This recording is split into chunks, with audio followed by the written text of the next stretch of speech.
Last night, the Blue Jays broke out the big sticks, blasting 4 home runs en route to a 6-1 victory.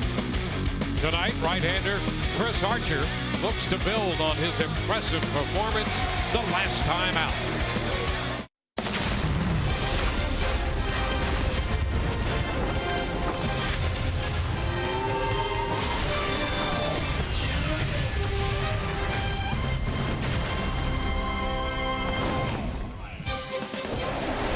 Tonight at Tropicana Field, the Rays will take on the Toronto Blue Jays.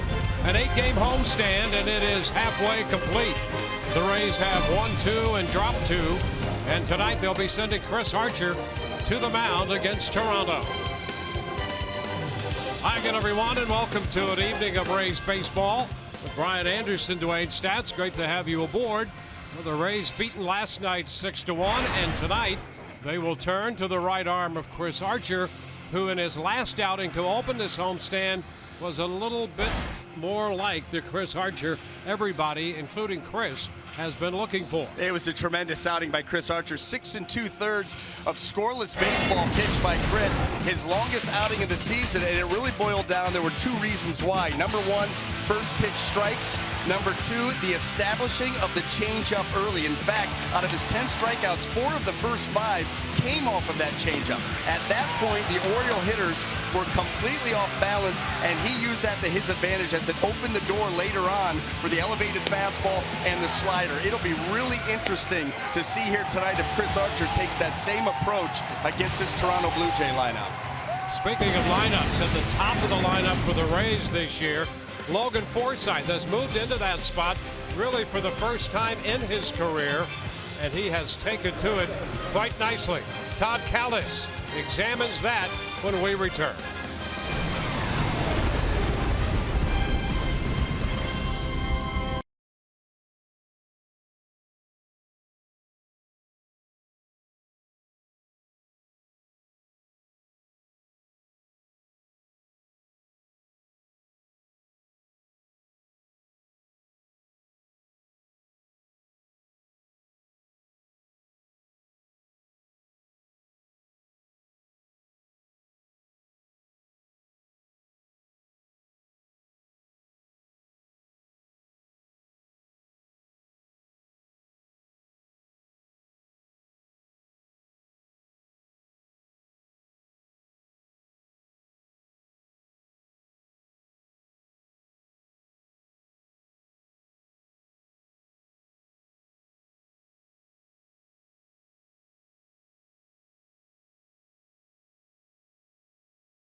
Rays take on the Toronto Blue Jays Saturday night here at Tropicana Field. Middle game of this 3-game series. A lot of 22s, a lot of stripes for Archer tonight. For the Tampa Bay Rays, if you ask every player in the Rays clubhouse what player in the lineup has had the most consistent at-bats on the season, it would be a unanimous decision in favor of Logan Forsythe. Line drives everywhere. Hard contact percentage the best of anybody on the team. In our Toyota Keys to Success, you'll see that in the last 10 games, Logan at the top of the lineup has been on base over 50% of the time. 52.2 on base percentage and a batting average of .421. He's also slugging at .711. When we caught up with Logan before the game, we asked him what has been the key in his approach. For me, it's just like not trying to do too much. When I'm able to kind of stay under control at the plate, I'm able to like pick up spin a little bit better, location a little bit better, and then it's all about how your swing feels. For me, if my hands are feeling good, you know, straight to the ball, then I know I can wait on the ball just a tad bit longer. You know, when you get into a funk where it's more body and more, I mean, you can go day and day about talking hitting, but you know, when you're feeling good, you're feeling good. And right now, I'm just trying to be consistent. That consistency will be tested tonight. He has struggled against J-Happ, 2 for 16 in his career. Happ started Game 4 against the Rays, a game the Jays lost 5-3. Archer started Game 1 against the Jays, a game the Rays lost 5-3. We'll see what plays out tonight. It'll be Chris Archer against J-Happ. We'll have all the action in less than 3.5 minutes on Fox Sports Sun.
Chris Archer heads to the mound tonight to face the Toronto Blue Jays.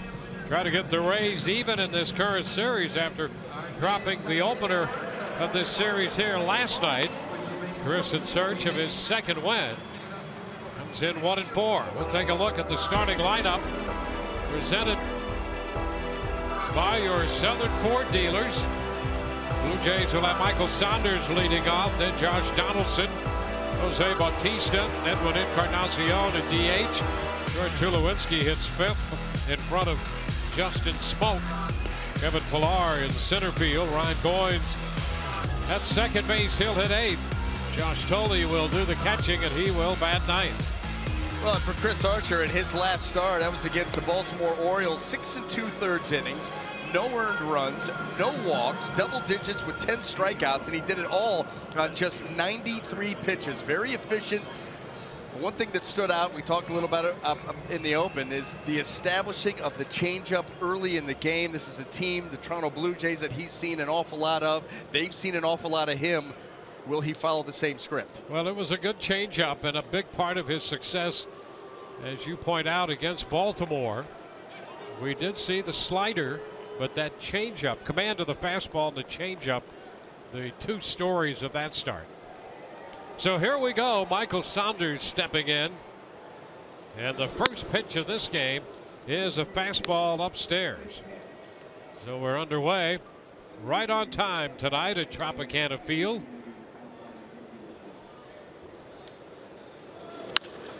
High foul. It's going to twist its way out of play down the left field side, and the count is 1-1. Well, and what that changeup did, and the fact that he went to it so early in the game, is it put the Oriole hitters on their heels. I mean, you could see in their approach, about midway through the second inning, they just weren't sure what Chris was doing out there, and it was evident in their body language. That's why it was so effective. Chop to the right side. That's Pierce making this play unassisted. Well, let's set that Rays defense for you here tonight, brought to you by Gold and Diamond Source. In the outfield, left to right, we have Desmond Jennings, Kevin Kiermaier, and Brandon Geyer. And across the infield, third to first, Evan Longoria, Tim Beckham, Logan Forsythe, and Steve Pierce, with Kurt Casale behind the plate. Yeah, Archer made good use of the changeup, and as you might expect, mostly to left-handed hitters, but he threw some to right-handed hitters as well, so it was truly in the mix. Here's Josh Donaldson. It may not seem like much, but this year so far, he's at 8% changeups to right-handed hitters.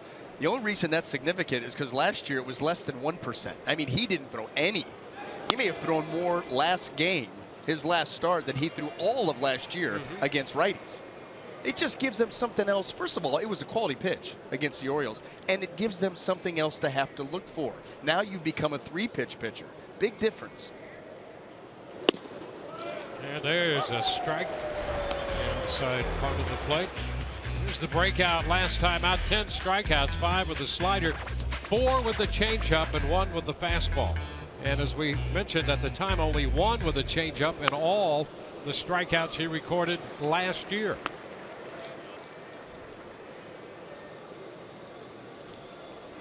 You may look back at some point and say those first 4 starts for Chris Archer this year was the best thing that happened to him, because they were bad enough that you start to look, how can I remake myself, redo some things, and it forced the changeup.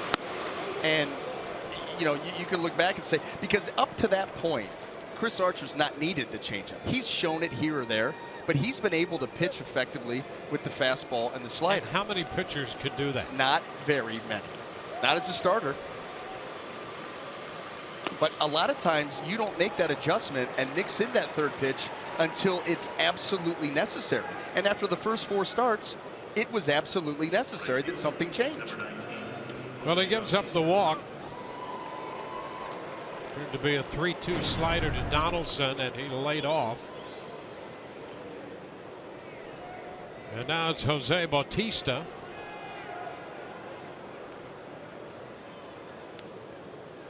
Hitting .250 on the year with 4 home runs. And that's in there, strike 1.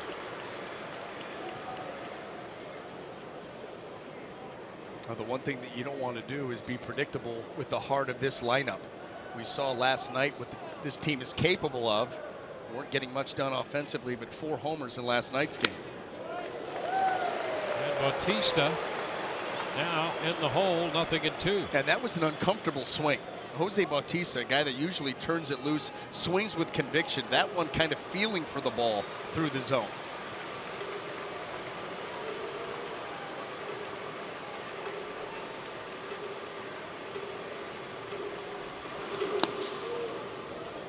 It's a ball, 2 strikes. Ground out and a walk to start this game. Runner at first, Josh Donaldson.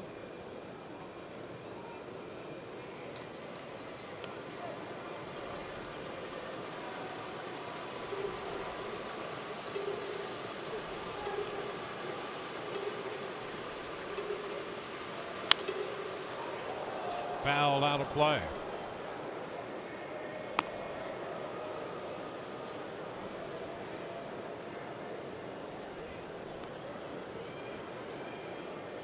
Bautista into this game 5 of 34 in his career against Archer.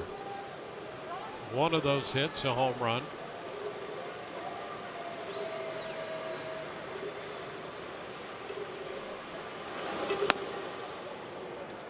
Upstairs, fastball out of the zone.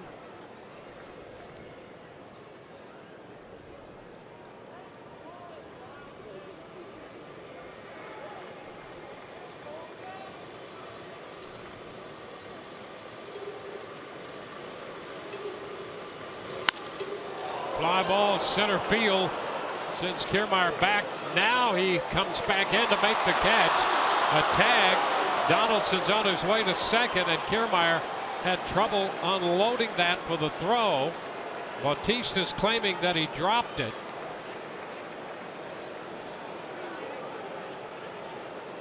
He was trying to get the ball out of his glove.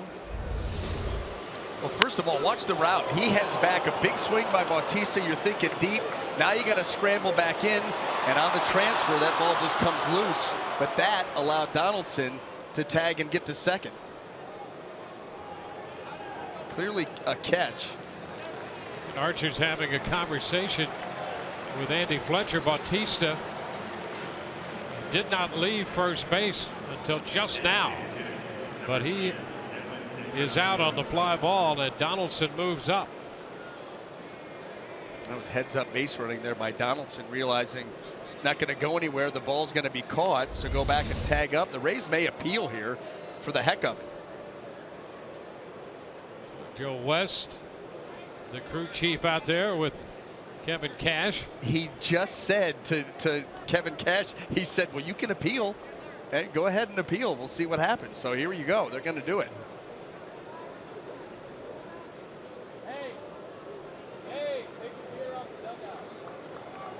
So now Archer with a little toss over to first base. Hopped about halfway over there after stepping off the rubber.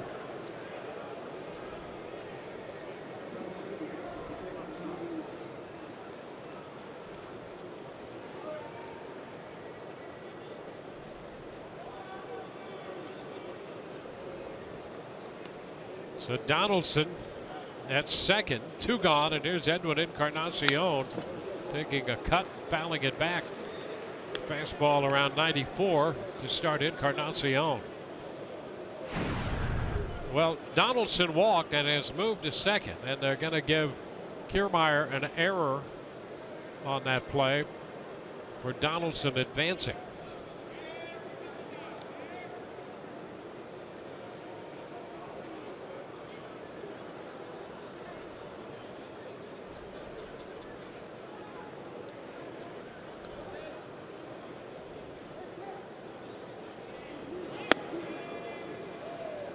Encarnacion started to unleash the swing, but held up.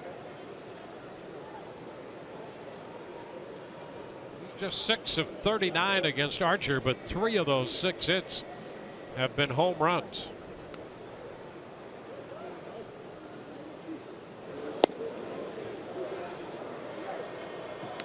Two balls and a strike.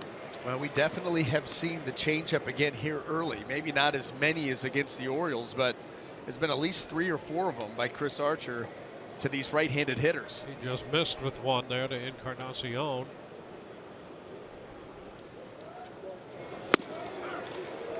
That's a strike. 2-2. See, that's what it does. You know, that's not Chris Archer's A slider. May not even be his B slider. But after the changeup, it buys you a little wiggle room. It buys you some margin for error.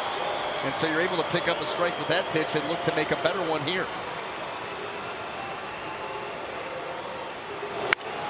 Fly ball to the opposite field.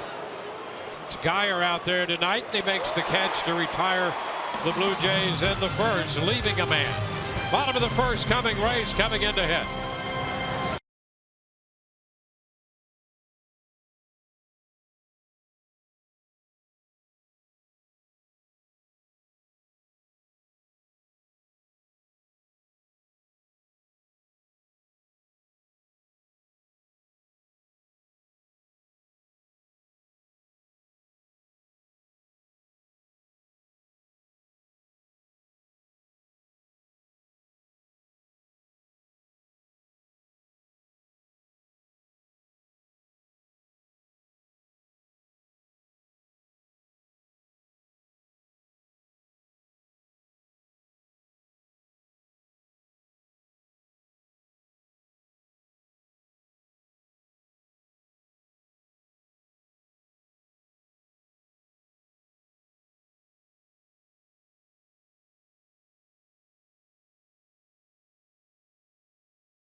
Bottom of the first coming. Rays coming in to hit it. We'll take a look at the lineup presented by your Southern Ford dealers. It's Logan Forsythe getting ready to lead it off. Then Brandon Guyer and Evan Longoria. Steve Pearce, Steven Souza Jr. and Desmond Jennings. Tim Beckham will hit 7th in front of Kevin Kiermaier and Kurt Casale. Well, they'll be going up against left-hander Jay Happ here for the Toronto Blue Jays. Finished the season last year, a year ago, finished the season strong with the Pittsburgh Pirates and has started very strong here with the Blue Jays. A perfect 3-0 record, 242 in 4 starts. Well, here's Forsythe, and he takes the first pitch too low. A ball, no strikes, and what a job he's done. Both at second base and in the leadoff spot for the Rays. His on-base percentage .400 right now, and he takes a pitch close for ball 2, 2-0. Well, the ability to be probably the very best in the Rays lineup at pitch recognition. Can sit back for a long time, read pitches, use the whole field. Ground ball to third, off the glove of Donaldson and out of the reach of Tulowitzki. And Forsythe is aboard. You know, we saw a misplay from Josh Donaldson in last night's game. Similar, going to his left. The glove hand, which usually is the easier side to make a play. Couple of steps, and he just closes that glove before the ball gets there, right off the thumb. Well, Donaldson will tell you he should have made that play, but they're going to give Forsythe the hit. So he'll take the hit. But the Blue Jays, I'm sure, feel that that is a ball that should have been played into a ground ball out. Big hit. I know we're indoors, but this is St. Pete, right? It's a good old Tropicana Field special. Yep. You take it. Brandon Guyer down to short. Tulowitzki going one and over to first, and just like that, the infield hit is erased. You know, here's the thing, too. We're going to go ahead and set the Blue Jay defense for you, but I got to get back to a point on that play right there. Here's the Jay defense brought to you by Gold and Diamond Source. In the outfield left to right, we have Michael Saunders, Kevin Pillar, and Jose Bautista. And across that infield third to first, Donaldson, Tulowitzki, Goins, and Smoke, with Josh Tolley getting the call behind the plate. So the bases are empty for Evan Longoria against Happ.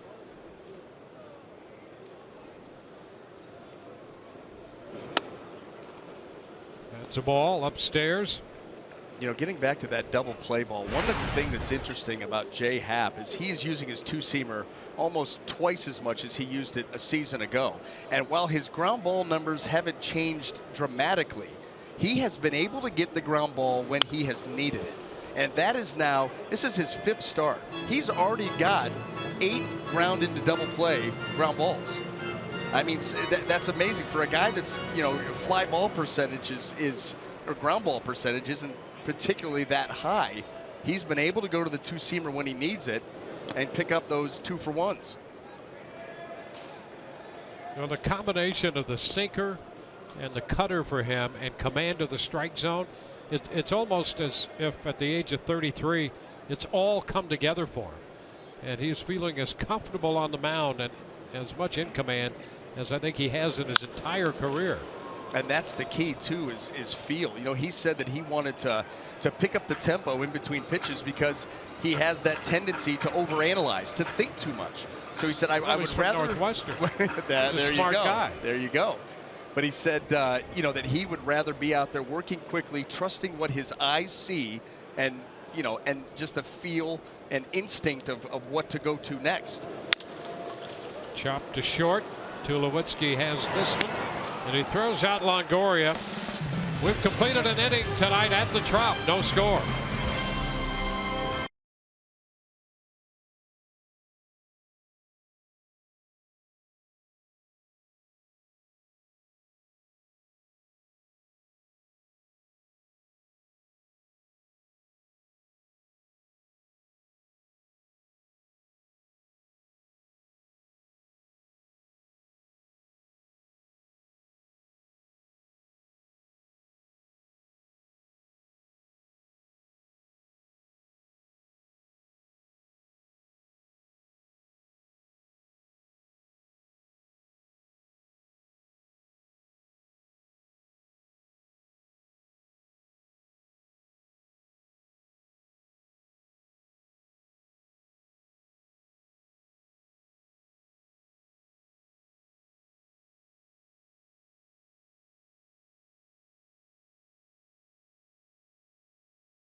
Scoreless as we go to the second inning. Tonight's Rays broadcast can make you a winner. Enter now for a chance at tonight's Rays Up to Win prize. 4 lower box tickets and 4 batting practice passes. Winner's name will be shown live on the air in the 8th inning. Visit RaysBaseball.com/Rays Up to Win to enter. Go online now to register. Rays Up. Troy Tulowitzki leads off and sends a towering fly ball back into left. Jennings will go to the track. He's going to have room. He started to field for the wall. Never really got there until after he made the catch. And his momentum then carried him gently into that wall in left. And that's the best way to go into a wall, gently, with that ball in your glove. One gone. First baseman, number 14, Justin Smoke. That'll be Justin Smoke.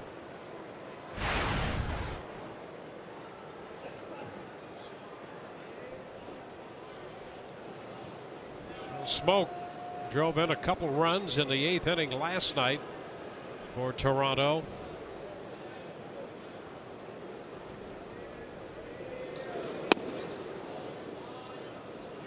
Pitch is down. 1 ball and no strikes.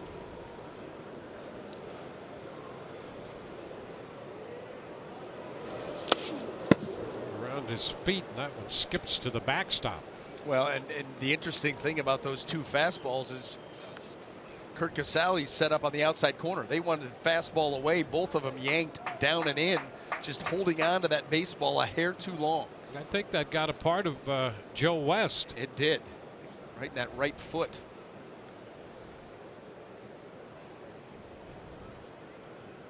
We're trying to determine if Joe's happy or not. Hard to do. Fly ball into left. And Jennings makes the catch. That ball started to sink. You know, Joe West's been around a long time, and plate umpires from time to time going to take a hit like that. And it's fun to read Joe's face. I mean, look at him right now. He's going, hey, what's going on here? You ever heard of a backhand? Yeah, you never know. No. And you don't want to have him not happy with you. No, that's true. At all. Yeah, ever. Here's Kevin Pillar. Pitch is high.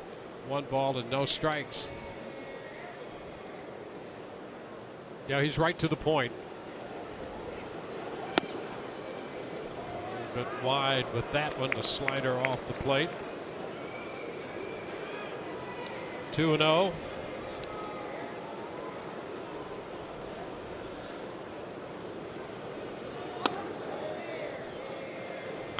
3-0 count. It's Goins on deck. Hit a home run last night.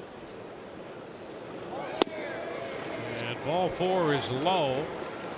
Fastball down. So a walk in the first inning and a 2-out walk here in the second. Second baseman, number 17, Ryan Goins. Pillar's aboard. Ryan Goins.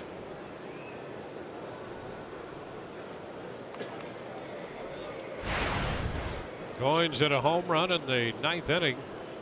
His first of the year, coming last night.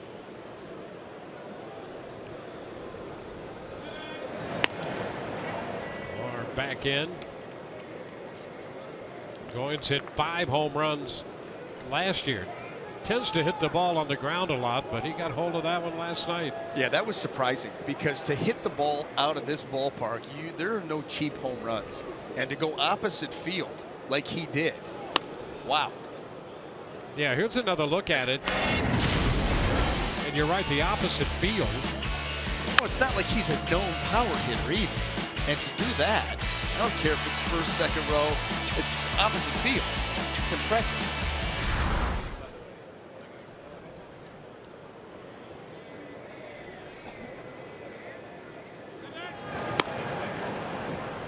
Pillar back in.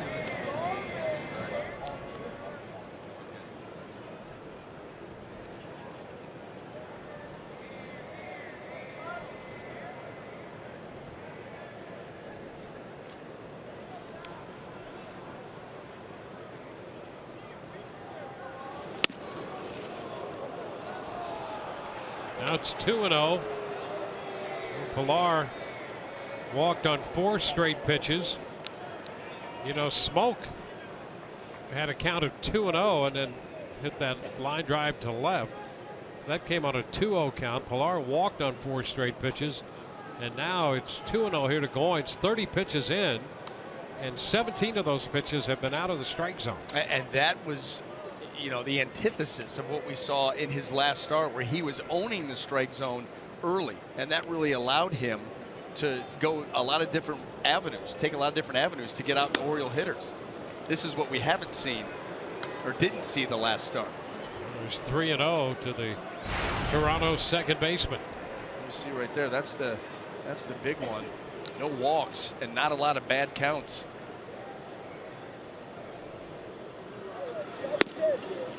That's a strike. 3-1.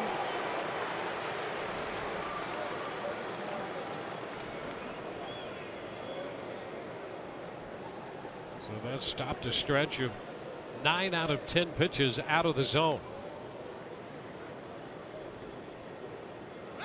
Runner goes, pitches high for ball 4. Back-to-back 2-out walks here in the second inning. Now, pitching coach Jim Hickey coming to the mound. You know, he's so in tune with these pitchers mechanically, and so he's out there right now saying, listen, I gave you a couple of hitters to fix it yourself. Here's what we need you to do. And he is very good at getting his pitchers right back on the rails, back in line.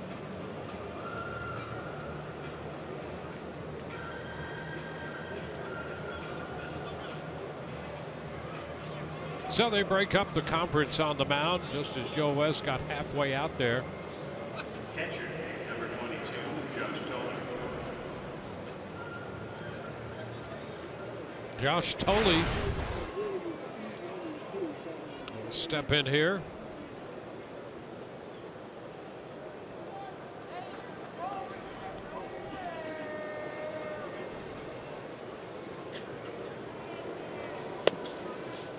Pitch is down and in. He tried a slider.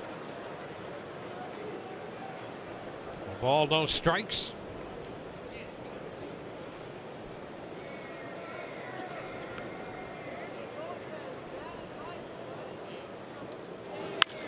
Ground ball right side.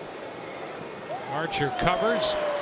Steps on the bag, taking the toss from Pierce. Couple of walks, 2 left. No score through an inning and a half.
On Fox Sports Sun is brought to you by Ram Trucks.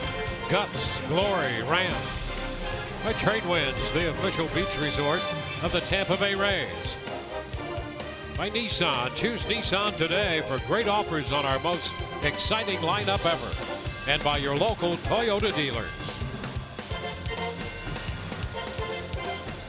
Steve Pearce has had some success in the past against Jay Happ, and he leads it off, takes the pitch too low.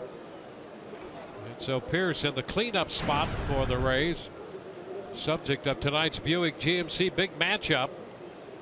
Hitting .364 with 3 home runs in his career against Happ. Yeah, numbers like that'll earn you the promotion to the cleanup spot.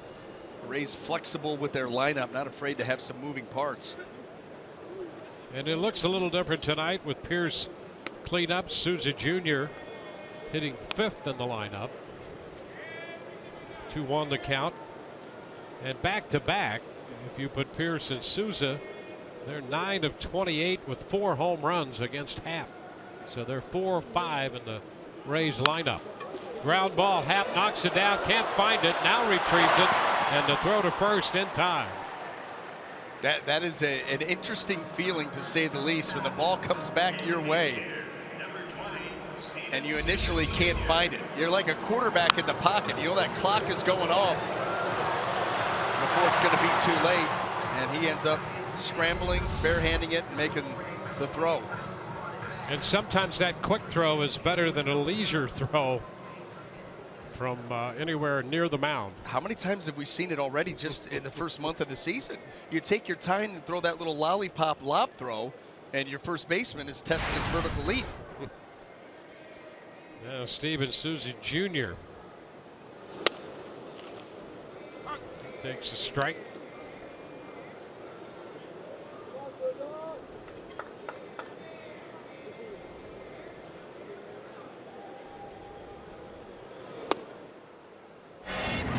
Another strike. Souza Jr. with that home run we mentioned off Jay Happ here at the Trop, and there it is. Pilar all the way back in center, and Souza Jr. out on strikes on 3 pitches, missed the fastball. Well, that pitch was established the previous, the one that Joe West was a called strike up and in. And so Jay Happ says, well, I'm 0-2. I don't want this guy, I don't want to allow his arms to get extended, so I'll go up and in again. And Souza Jr. had just seen that pitch, so he's got to try to protect, and that's a tough one to foul off or put in play. Well, Desmond Jennings back in the lineup tonight. Pitch is low. Desmond 3 out of 9 in his career against Happ.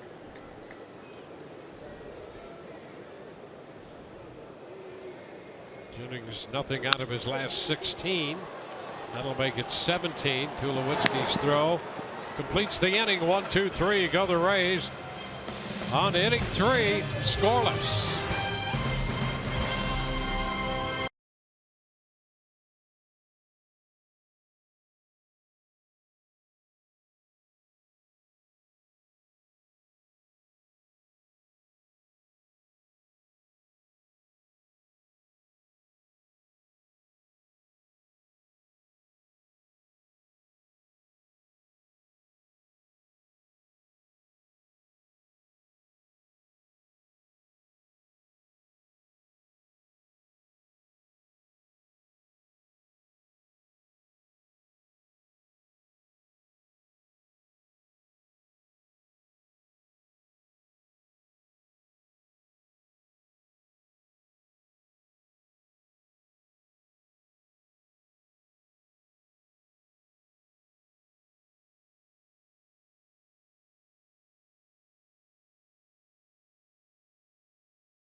We go. Get in on the action with exclusive on-field seating in the Papa John's bullpen box. Host your group of 50 to 85 in this private party area and make long-lasting memories. Reserve the Papa John's bullpen box by calling 888-FAN-RAYS or emailing groupsales@raysbaseball.com. Limited dates still remain. It will be the top of the order, Michael Saunders, to begin the third against Chris Archer.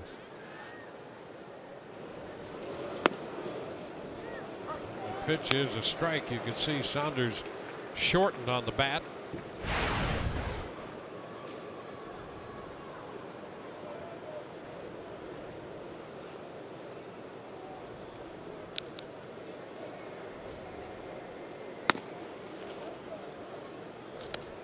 Saunders, Donaldson, and Bautista due up.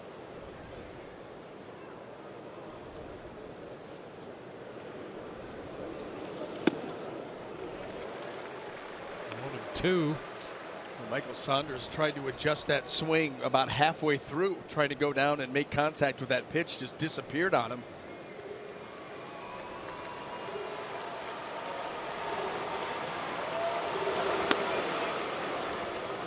Two and two. Well, you see it all the time now. Changing eye levels, changing speeds, changing eye levels.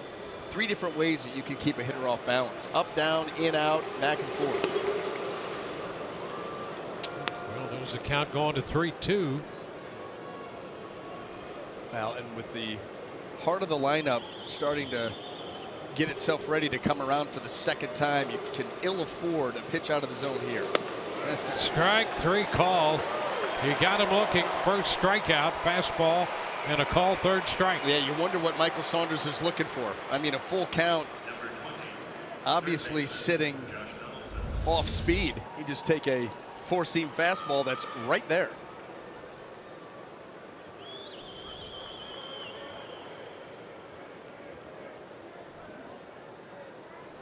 Josh Donaldson.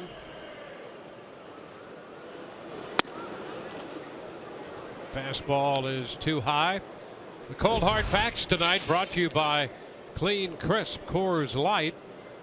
And the American League ranks tied for first in home runs and extra bases. Coming off a monster season last year. It's 1-1 to count. Hit 41 home runs and drove in 123. 2-1. And 28 of those home runs he hit either tied a game or gave Toronto the lead.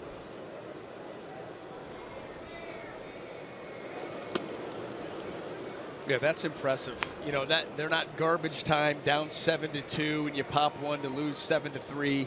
I mean, listen, hitting a home run's hitting a home run, but when you can do it in those instances, half of them are difference makers. Yep. That's big time. And there's ball 4. He walks for the second time. So 4 walks.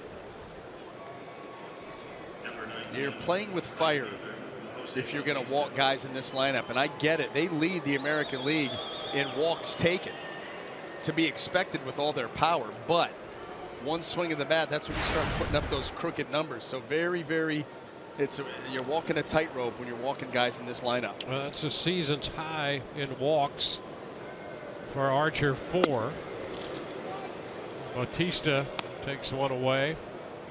1-0. His career high is 5 walks. He's done that 6 times.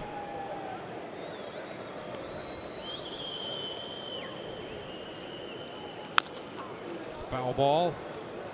It's 1-1.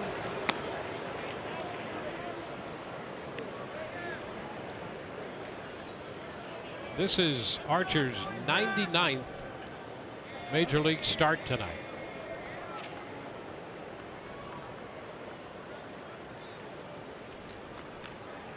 One and one to count to Bautista.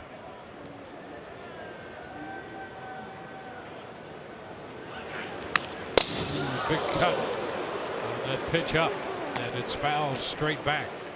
Bautista unleashed a big cut that time. This is the swing you're used to seeing. Violent.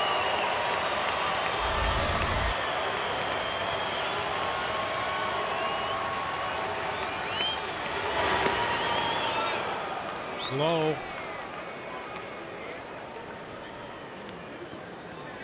So it's now 2-2.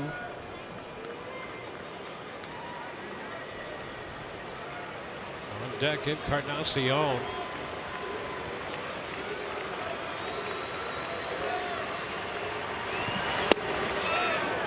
Bautista did not go. The count's going to be full.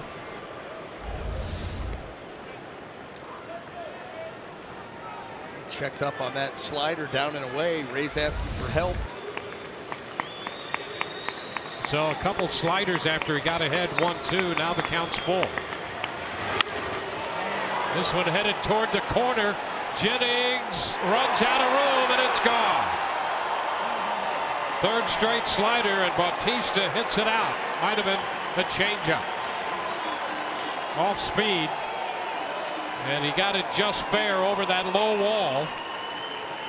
And Bautista, with his 5th home run of the year, makes it 2-0.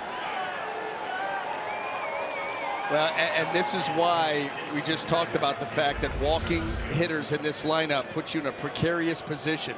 Change up a little bit out in front, but Jose Bautista is a strong man, and he picked the right part of the ballpark to hit this one. Floats it right down the line over the low wall.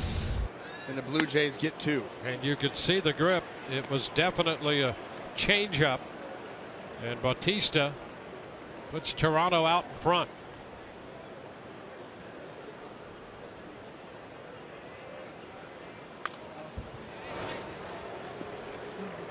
Two strikes, a foul ball. Here's the pitch.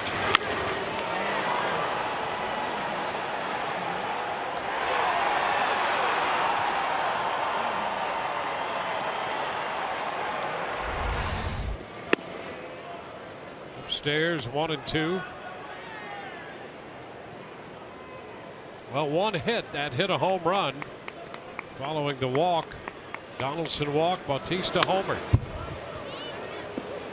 Encarnacion fouls it into the screen.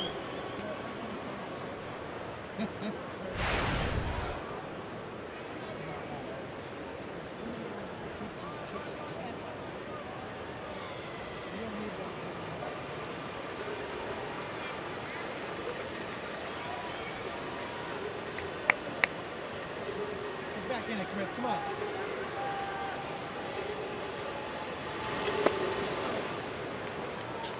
2 balls, 2 strikes.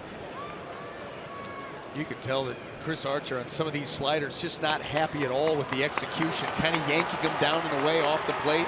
That body language tells you he doesn't like it. Ground ball. This will be handled by Forsythe. Encarnacion retired. Well, it has continued to be a battle tonight with that pitch. It has, and what has made it a little bit more difficult for Chris tonight is the first pitch strikes, and pitching from ahead has not been there. You know, his last outing against the Orioles, he still didn't have his best slider, but he had a good changeup and he pitched from out in front, and that gave him a huge advantage. It bought him some margin for error. Tonight, he's pitching from behind, doesn't have the A slider, and so it's been much more difficult. And you see that with the home run and all the walks. Tulowitzki looks at a strike.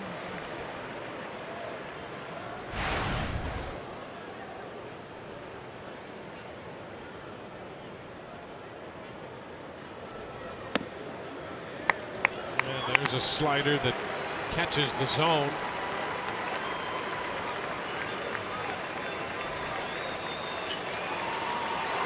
Oh, 2.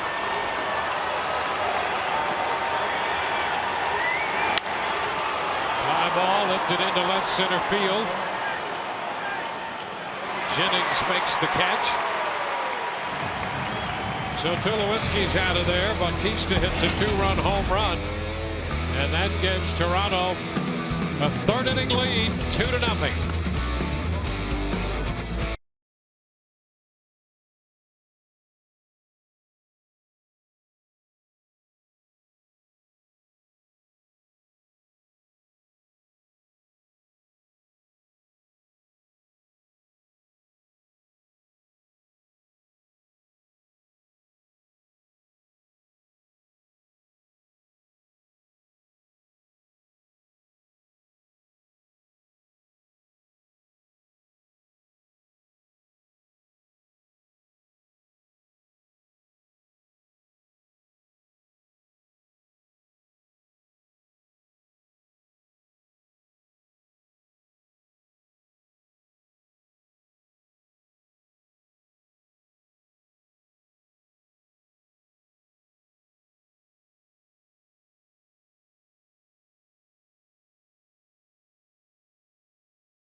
looking for their first run of the night, down 2-0 following the 2-run home run by Jose Bautista.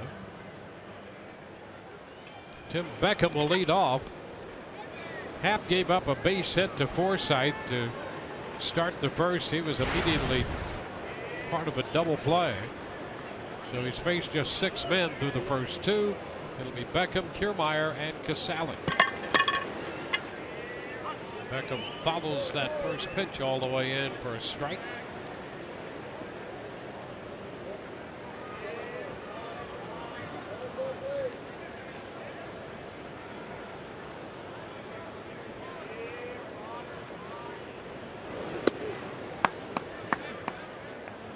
One and one.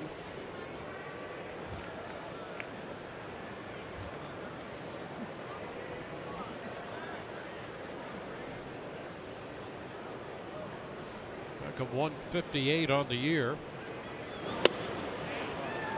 And now down in the count, missing the fastball.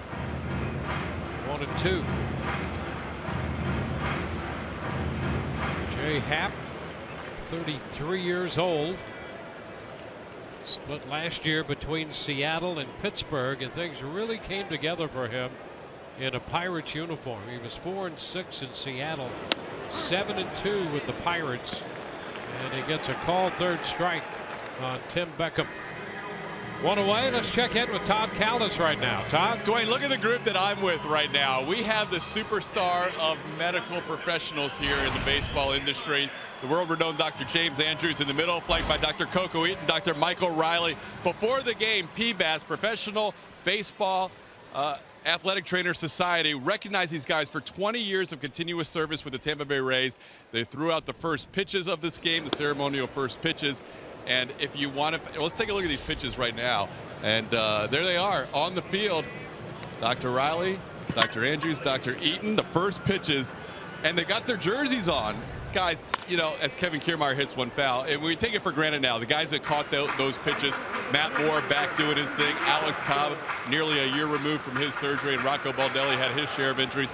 Thank you very much for all the years of service to the Tampa Bay Rays. I don't know of an organization that's any better suited. Thank you, guys. Thanks for having us. Thank you. Great. This is it, guys. Todd, ask them after that first pitch how their arms feel. If they need a good surgeon. Dwayne wants to know if anybody needs any surgery after those first pitches. I think we all do. I saw my pitch hit the dirt, so I think I need something. Guys, it's unbelievable. They take care of the players. They're back better than ever, but we couldn't do anything.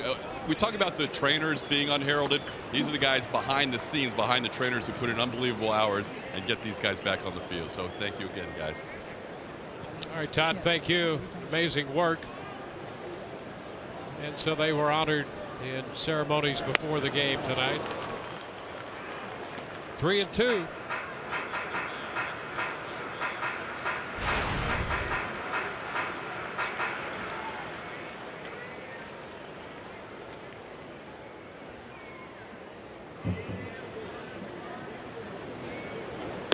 Ball 4, low and outside. Rays get a base runner here. Speed at first, and Kiermaier with one gone.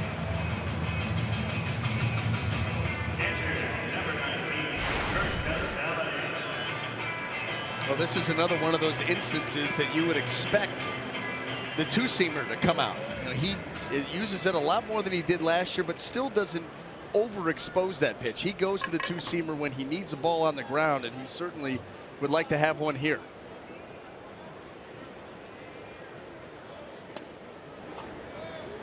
Pitch is down. One thing about Casale, he's trying to lift the ball. That's his natural tendency. Yeah. So we got a little battle here. That, you know, this is the fun, these fun little battles to watch within a game, because you're right. Casale wants to lift. Jay Happ wants to go to that two-seamer, get a ball on the ground. Who will execute? It really boils down to the old, what will happen next? It does. That's the suspense of the game. It's the keys that will pull you into this game. What will happen next? Keeps you glued. It does. Pitch away. 2-1. Rays got a base runner in the first, Forsythe, and he was immediately part of the double play. Now Kiermaier at first, 1 out in the third.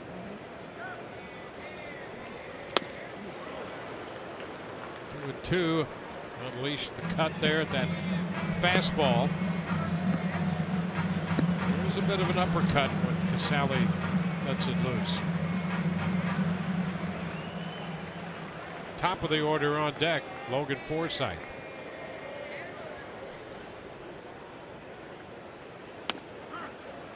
That is strike 3 call. We saw the same, close to the same sequence to Tim Beckham.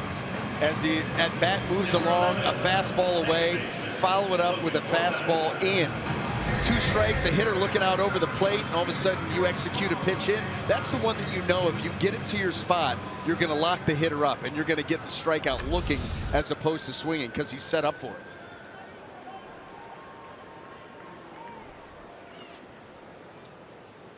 Here's the top of the order, Logan Forsythe.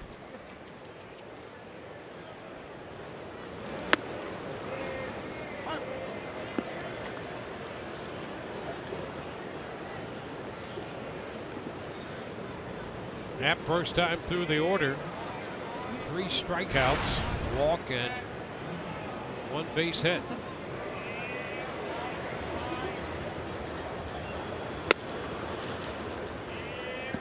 A ball and a strike.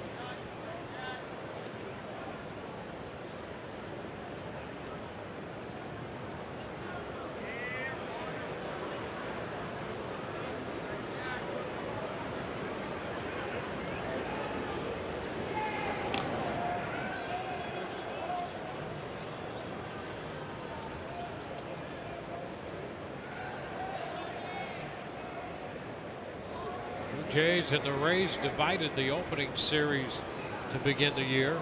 Jays have taken the first game of this series. Runner goes and the pitch is fouled out of play. Kiermaier headed to second and had a nice jump. You know, you've got scattering reports on pitchers, and Jay Happ has not allowed a stolen base this year. There have been no attempts. But there will be scouting reports that will look at, you know, the throwovers. Okay, so when Jay Happ throws over, he's never doubled up on the throw over. So he makes a throw over. Now you tell Kiermaier this is where you go. Ray's trying to make something happen. I don't know if that's the case. Could possibly be. But everything under a microscope. Always looking for any possible edge that you can find. It's remarkable that they will look up stuff like that. Hitters will tell you. You know, the guys you played against that now you're playing with will tell you, yeah, well, you know what, we knew that if you threw a fastball in, you never doubled up. So we immediately could go and look out over the plate. That's why time to time you've got to double up on the fastball in to show them that you will. If not, they disregard the pitch. Runner goes, pitch is down, and there will be no throw. A stolen base for Kiermaier, his third. The Rays get Kiermaier into scoring position. Well, high leg kick and a breaking ball in the dirt. Couldn't have picked a better combination to swipe that bag.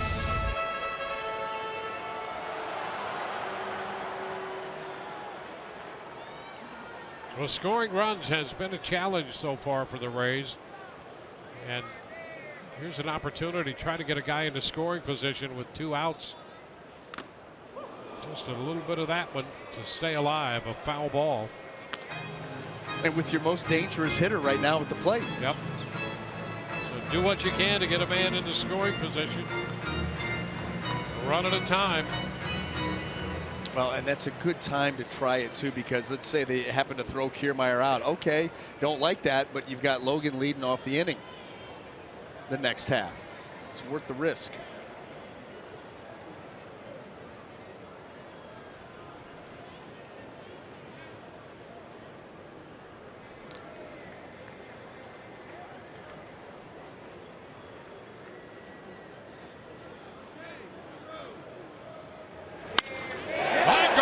Hit into center.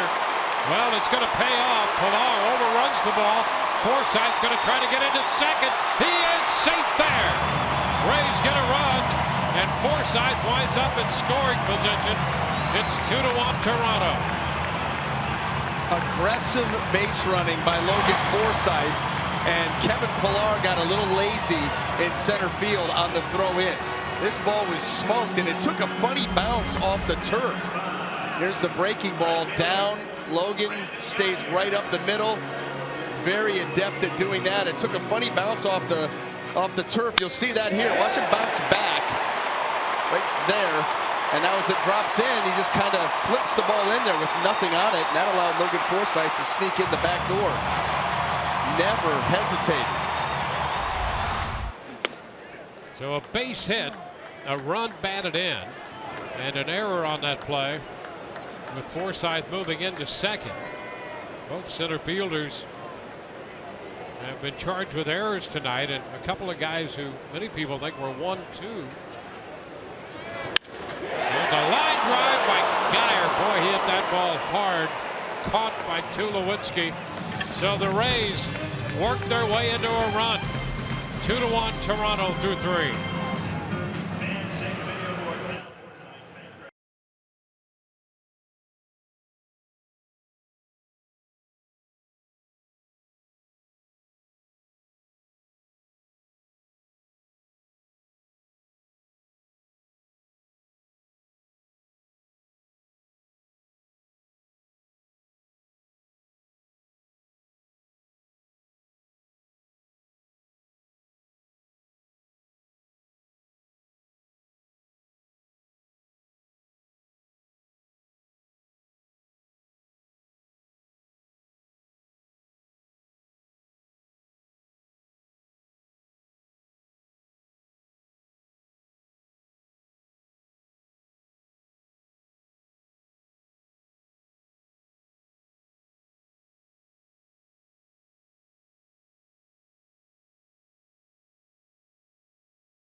To the fourth we go, and here's your chance to get a steal. Come out and join the group next Wednesday, when you can get $2 hot dogs presented by KM Franks and $2 Pepsi fountain drinks tonight only. Buy an outfield ticket for Wednesday's game against the Dodgers for just $10. That's almost half price. Available tonight only. Visit RaysBaseball.com/steal or call 888-FAN-RAYS. 1-0 the count to Justin Smoke. He lifts this one on the left side of the infield. Longoria still fair, back of third, makes the catch. Well, Archer through the first 3 innings had made a little over 60 pitches. With 4 walks, a couple of runs, the one hit a home run. Here's Kevin Pillar.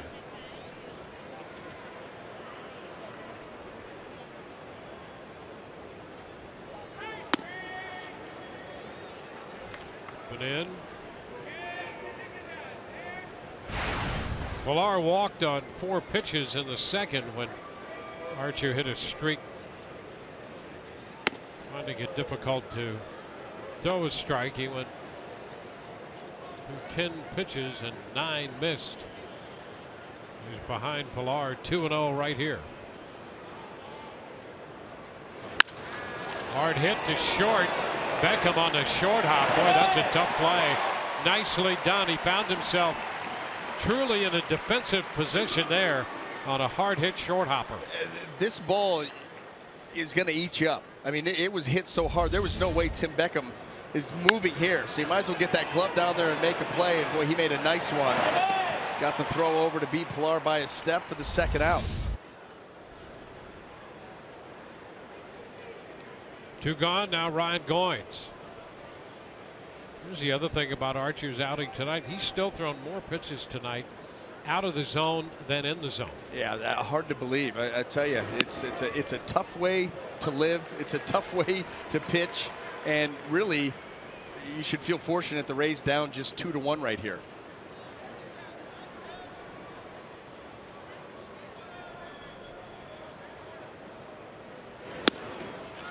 One and one. Every time you go out there to compete. But this is one of those nights when there's a little extra competing going on. You've just got to almost will your way, grind your way through it, if you will. And so far, the Rays are just down by 1.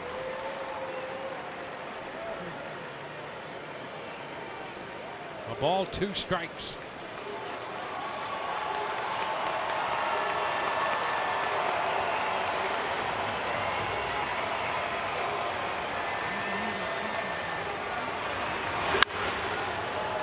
Play the other way.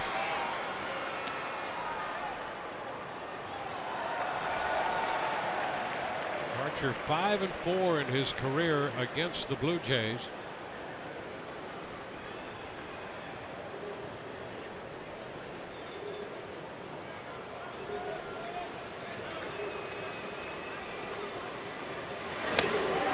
Cutting a miss.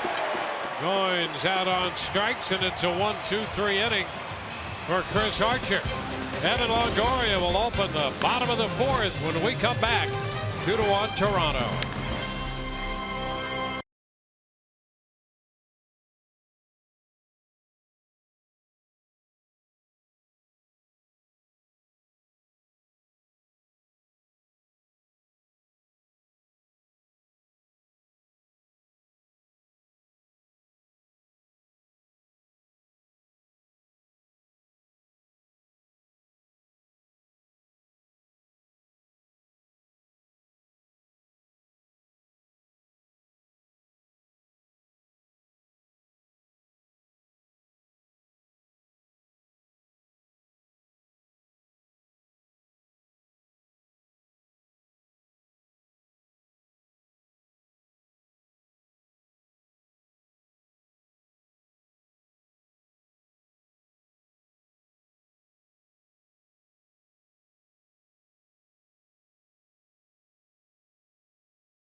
Two to one, Toronto leading. The Rays coming in ahead in the bottom of the 4th.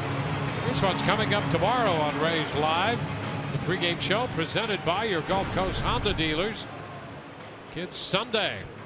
Every Sunday here at Tropicana Field, a big day for the kids. Jay Godorizzi will be on the mound, and we'll hear from him with a pitching demo tomorrow. He'll be opposed by Marcus Stroman. Fun begins at 12:30. First pitch at 1:10. A ball, no strikes here to Evan Longoria.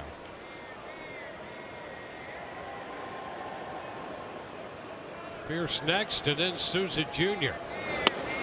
So Longoria trying to get something started in the 4th with a couple of bats with good history against Happ to follow him.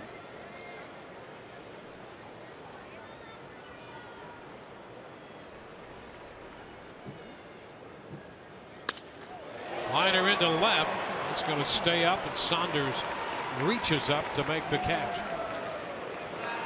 Well, that's frustrating. You think about the Rays' last 3 hitters. Logan Forsythe up the middle with a line drive, run-scoring single to center. Brandon Guyer about took the glove off of Troy Tulowitzki's hand with the line drive. Having Longoria there with a rope into left field. Starting to get a good look here at Jay Happ. Steve Pearce out pitcher first, his first time. 1-0.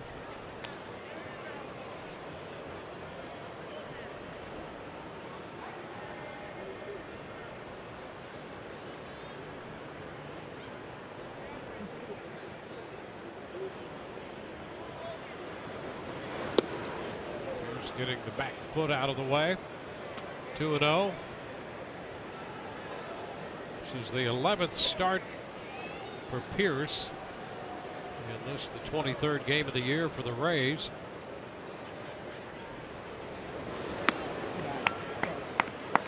And he is ahead in the count, 3-0. Would not chase the pitch down.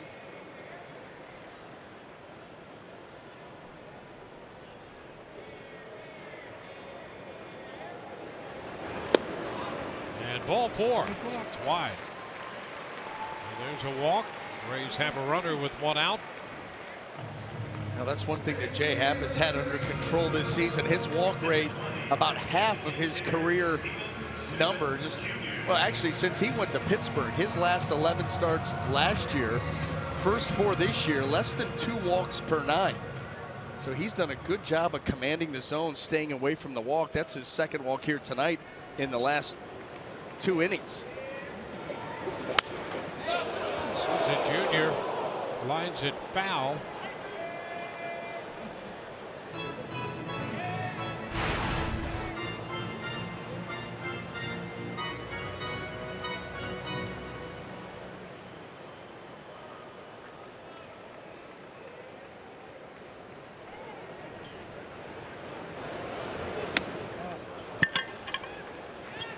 Two.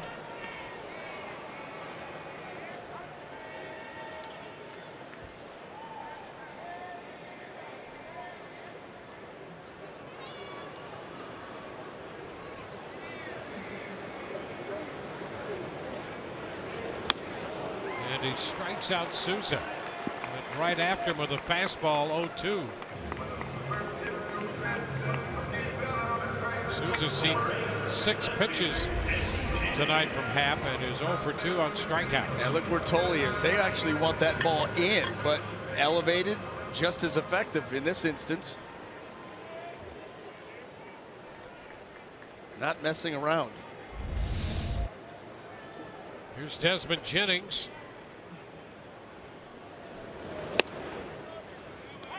Takes it a little wide.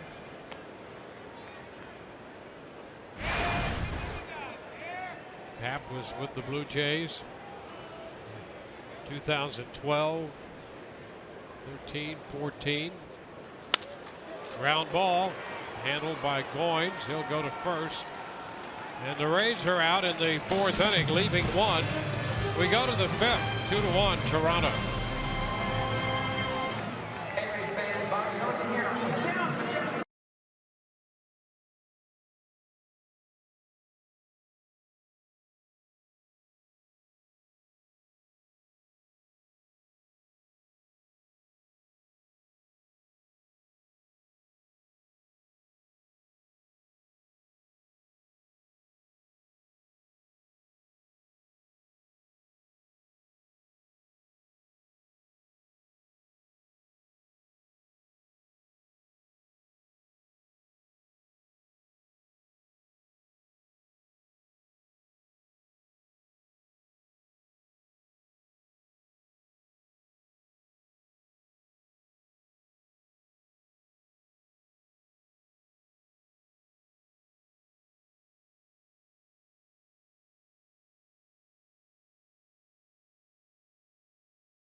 Rays baseball on Fox Sports Sun is brought to you by Ram Trucks, Guts, Glory, Ram.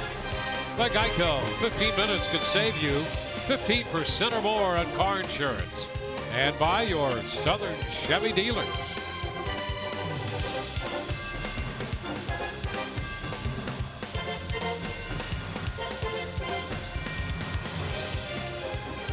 Tropicana Field, Josh Thole, the catcher, leads off the fifth. Chris Archer starts him with a strike. Takes the fastball.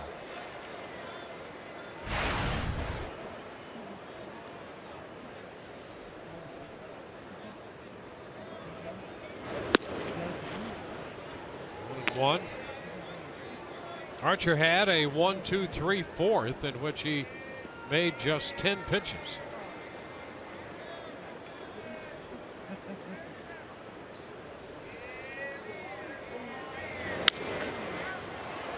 Play. And reversing a trend, 6 of those 10 pitches were strikes. He battled through the first 3, touched with a 2-run home run by Bautista in the third. That followed a walk to Donaldson. That accounts for the 2 Toronto runs.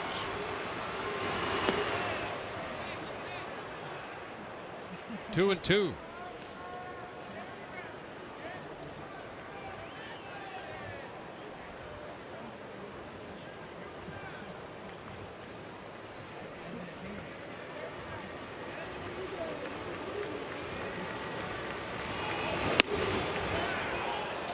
Full count.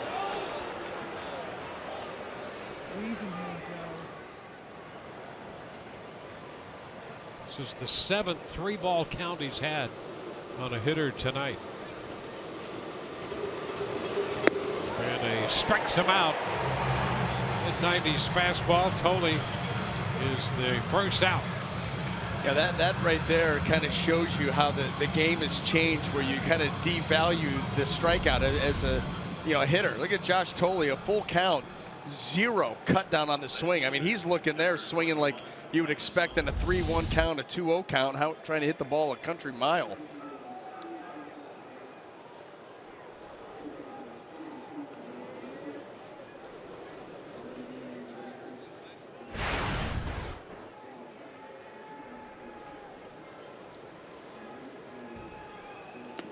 Michael Saunders now swings and misses. Strike 1.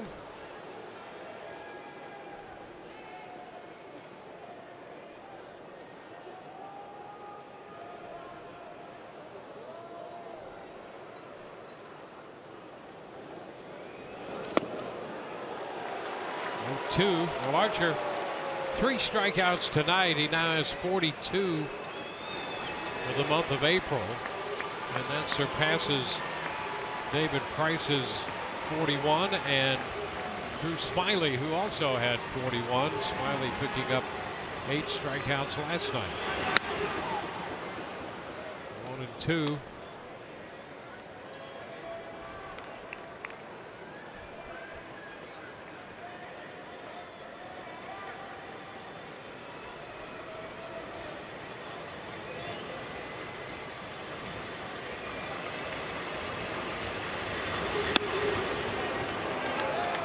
Two and two.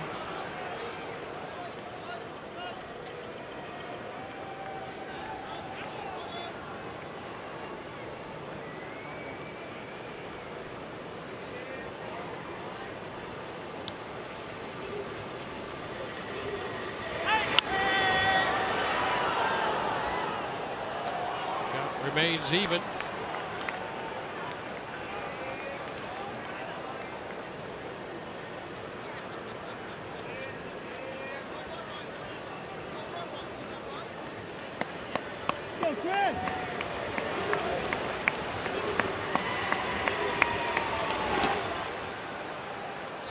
Full count on Saunders.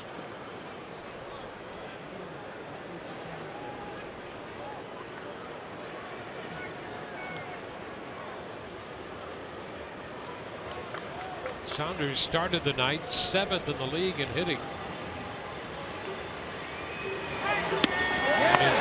strikes.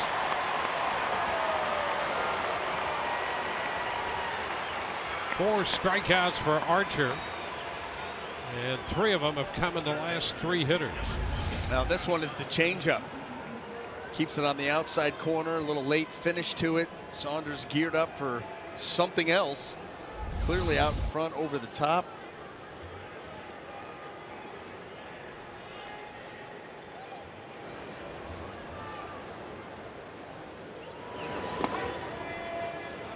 A ball, no strikes.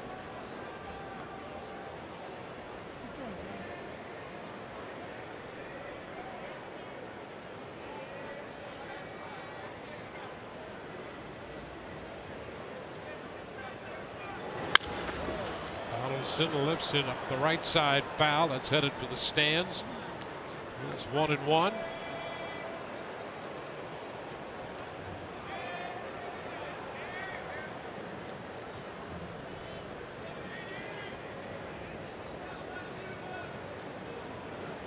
Two runs, 1 hit for the Blue Jays, a run, 2 hits for the Rays.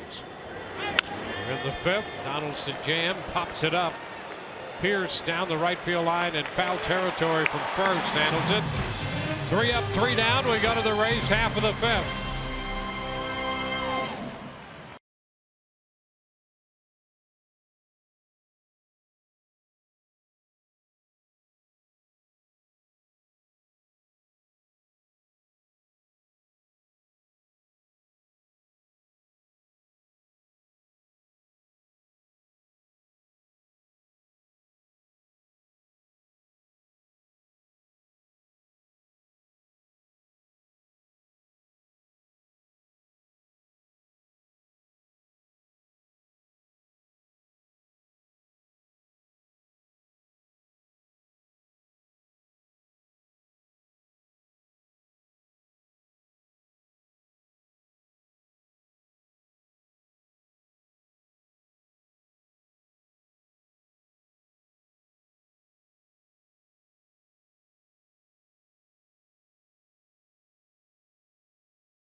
Our Geico great moment, we flash back to the Australian Grant Balfour.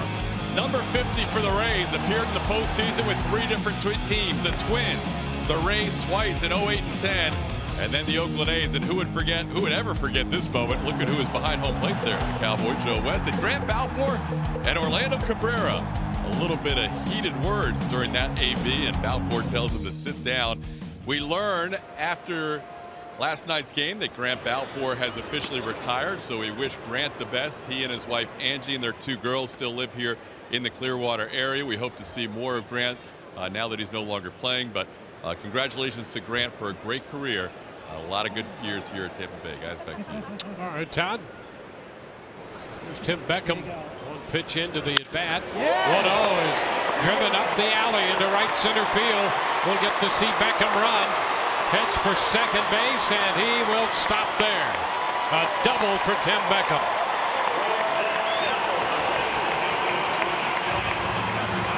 Leadoff man is aboard and in scoring position. Well, the Rays here, the second time through the lineup, have gotten some pretty good looks at Jay Happ. This is another one. That ball stays middle. Tim Beckham just ropes it the other way. Right center field. That good ball got to the wall. Couple of bounces. Beckham's first extra base hit of the year. That means double. Here's Kevin Kiermaier.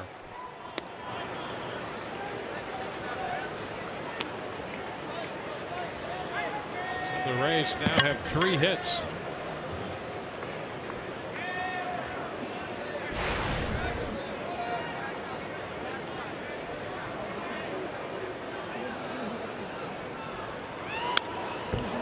Kiermaier, a good rip, fouls it back.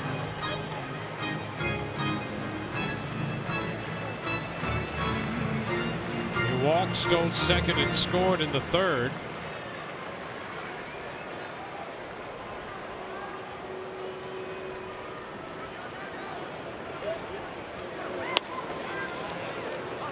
And that puts him down in the count.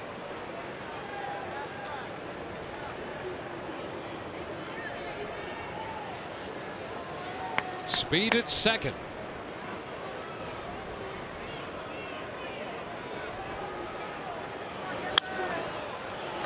That will find the stands. A foul ball.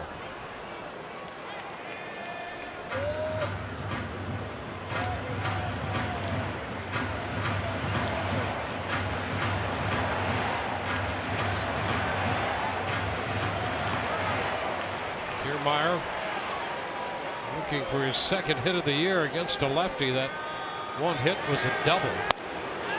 And a close take there for ball 2. Well, now this is where you expect Kevin Kiermaier to cut down on that swing. You're thinking plate coverage, middle of the field, put the ball in play, make something happen. He's been very, very good at that the last couple of weeks.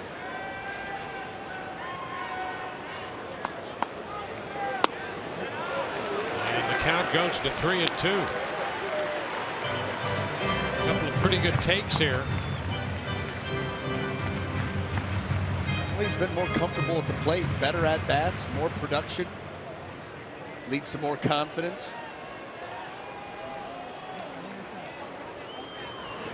High fly ball, center field. Pilar makes the catch. Beckham tags and heads to 3rd. So Kiermaier gets Beckham over to 3rd base with 1 out. And I know Kevin Pilar doesn't have a cannon out there in center field, but he did absolutely nothing to put himself in position to keep Tim Beckham at 2nd base. Caught that ball flat-footed, maybe having trouble picking it up, but had no momentum moving towards the infield when he caught that ball.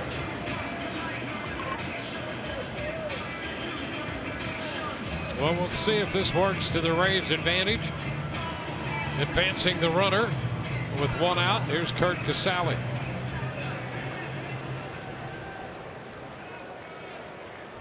Curt was called out on strikes. His first time up tonight.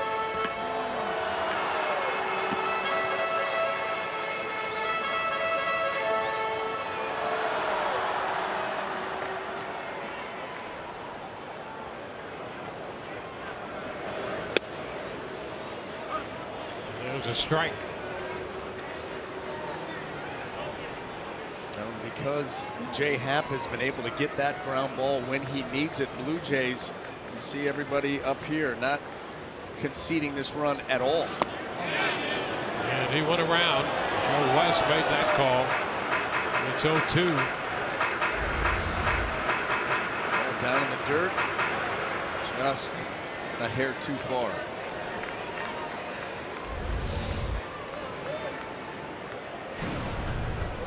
Been a struggle for the Rays with men in scoring position on this homestand.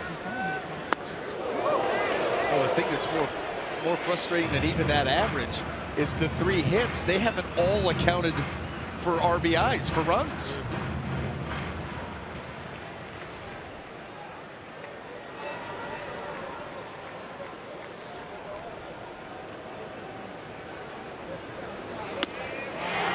Sally's out on strikes for the 2nd time and is out number 2.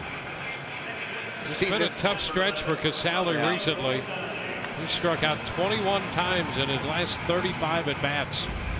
That's tough. He gets tied up here. You know, the breaking balls below the zone. You see that pitch up over the bat by 3-4 inches.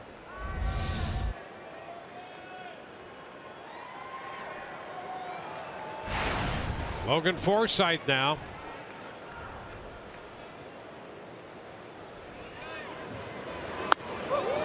upstairs. So Forsythe, who's 2 for 2, gets his third look at Happ. Yeah, I don't know if I would be pitching Logan Forsythe right now. The way he's been swinging the bat the last couple of weeks. Boy, using the whole field. Seen him go up the middle here tonight. Close there. You're trying to make a guy uncomfortable. Logan Forsythe right now very comfortable in the box. You can see that, balanced.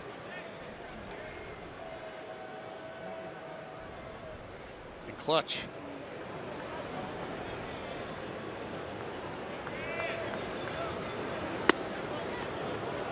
Stays in there. 3-0.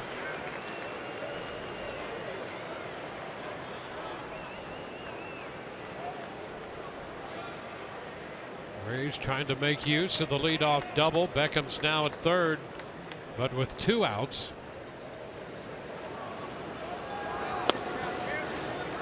3-1. The count to Forsythe. These have been all or nothing fastballs from Happ. Shooting for that inside corner. Not the inner third, the inside corner. Not wanting to leave anything out over the plate for Logan. And he walked him. He was very careful about that. Yeah, if I'm Jay Happ, I don't feel too badly about that walk. First and third for the Rays with 2 men aboard.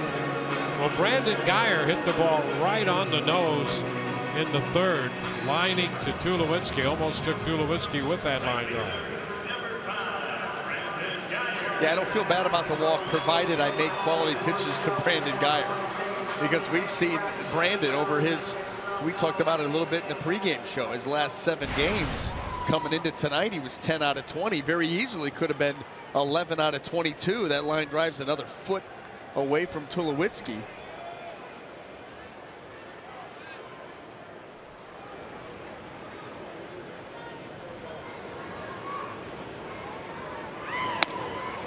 Guyer takes a pitch upstairs. 1-0.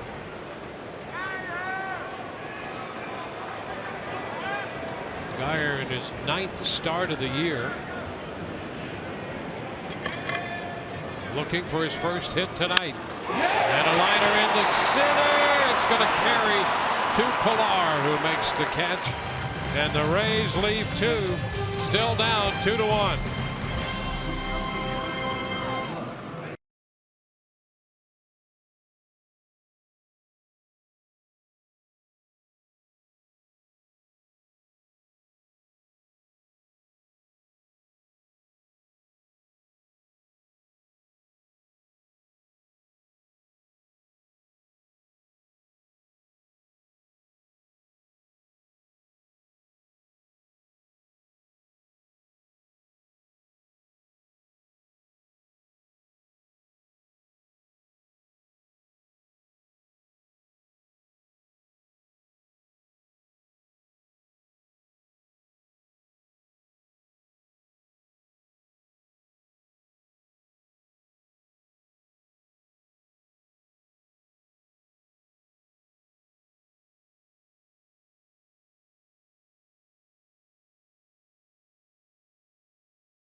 Ball game here. Jose Bautista connecting for the 5th time this year in the 3rd inning. Gave Toronto a 2-0 lead. The Rays got their run in the bottom of the 3rd. Kiermaier scored on this hit by Logan Forsythe. Kiermaier had walked and stolen second. Forsythe wound up in second on that little misplay by Pilar. So it's 2-1-1 for Toronto, 1-3-1 for the Rays, and we go to the 6th inning. Jose Bautista leads off for Toronto. His pitch is upstairs, 1-0.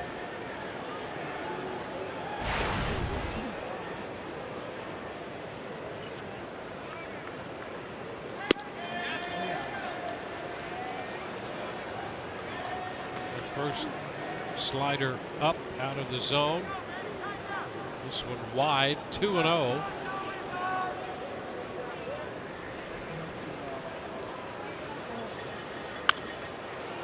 Foul right back off the facing of the upper level.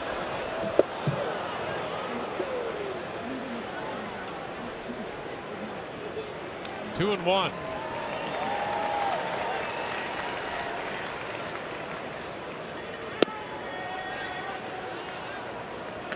Three balls and a strike. Jim Hickey calling the bullpen. We're going to start to see some stirring down there.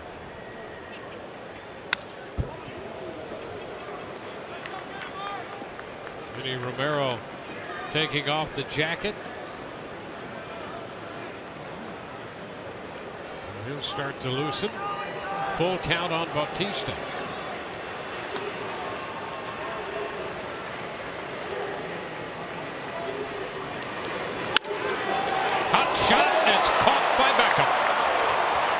Fastball line to Beckham. Had to go to his left to make that catch. Well, there have been a couple well hit balls in the direction of Tim Beckham tonight. That's one of them. You see the Rays defensively lined up. That ball smoked a step and a half and make a tough play. I'll tell you, there's been some balls hit hard by both sides that have been caught.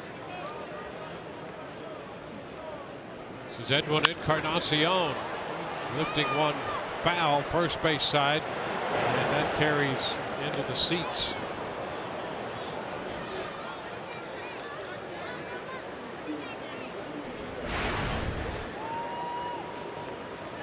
Encarnacion hit a fly ball to right in the first, grounded out to second base in the third. Up here again in the 6th inning. Too high. 1-1. Here it's 2-1 Toronto.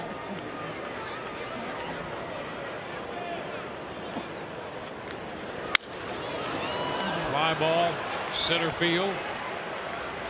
Kiermaier waiting and makes the catch. 2 outs in the frame. Well, let's see. Baltimore has a 1-0 lead. They're in the top of the third at Baltimore against the White Sox. Top of the third, 1-0 Baltimore over the White Sox. Bottom of the second at Boston. The Yankees and the Red Sox scoreless. Here are the Rays and the Blue Jays in a 1-run ball game. Troy Tulowitzki takes the pitch too high. Tulowitzki sent Jennings to the wall to catch a ball in the second. Sent him to the warning track in the third. Pops it foul out of play. It's 1-1.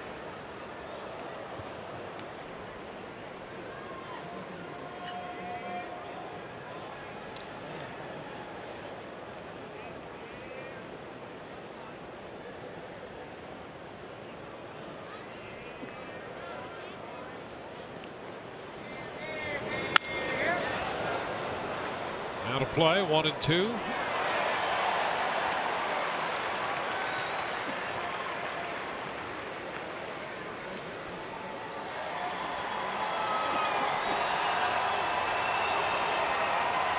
The only hit given up by Archer was a home run. In fact, when you look at Smiley pitched 6 innings last night, gave up 2 hits, both home runs. Archer 2 outs into the 6th tonight. He's given up only 1 hit, and that was a home run. And a popper into center. Kiermaier makes the catch. 1-2-3 go the Blue Jays. 2-1 Toronto.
Rays baseball on Fox Sports Sun, brought to you by Ram Trucks, Guts, Glory, Ram.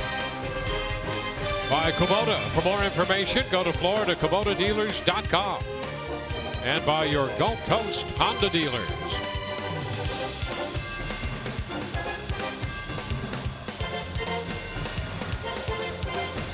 Kevin Longoria leading off the bottom of the 6th. Sends one to right field. Bautista will have to go back. There's some carry on this one. Gone! Home run for Evan Longoria. He sent Bautista to the wall, and this game is tied.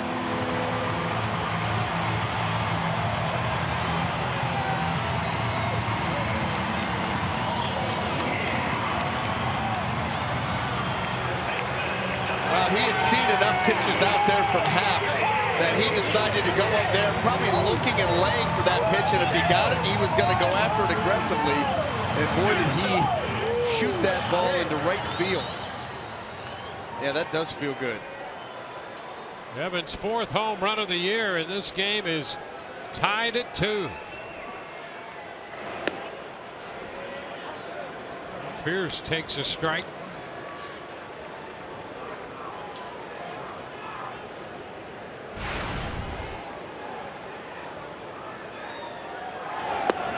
Evan's 3rd home run was 9 days ago against David Price, another lefty, and he gets the left-hander Happ with this one. And by the way, that was not a bad pitch. A better job by Evan Longoria. And you better believe pulling you even gets that dugout excited.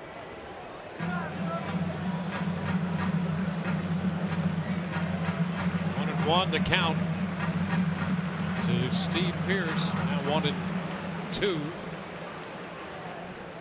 So Longoria with a home run. Rays have 2 runs, 4 hits.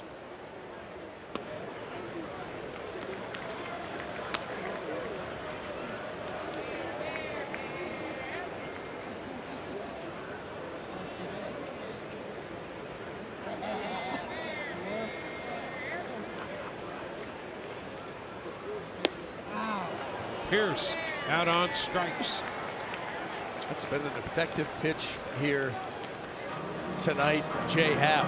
He's got a number of strikeouts, looking on fastballs in. The Rays recognizing that he's starting to come in there with 2 strikes. Have started to pull the trigger, but he's still been able to tie them up.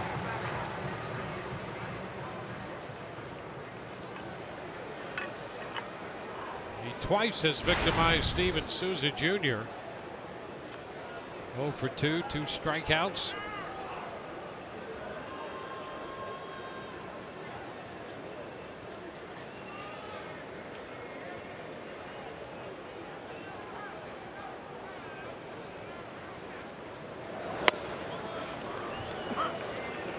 Strike one.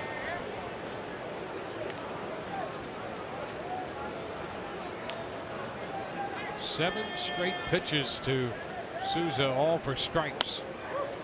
And not this one high, 1-1.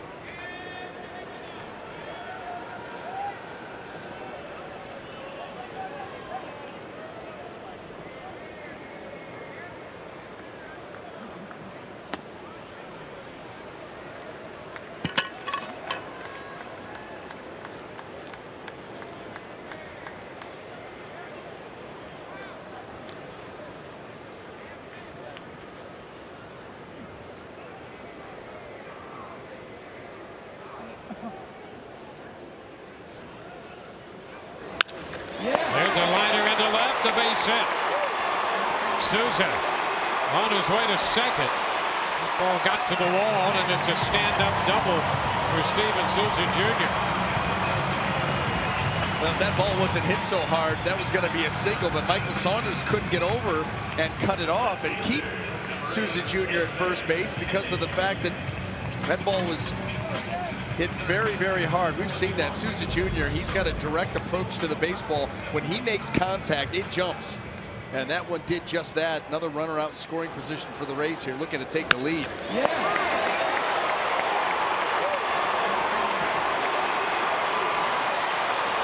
It's Desmond Jennings.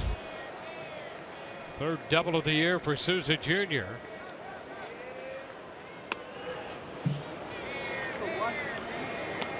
Desmond 0 for 2, a ground ball to short, 1 to second. Came into the game 3 of 9 in his career against Happ. 1-1.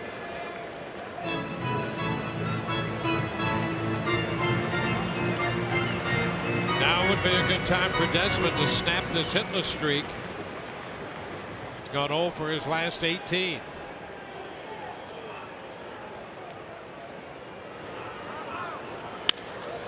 Fly ball left field. Saunders there to make the catch. Just enough timing taken off there by Happ. Off-speed pitch, got Desmond out in front just a hair.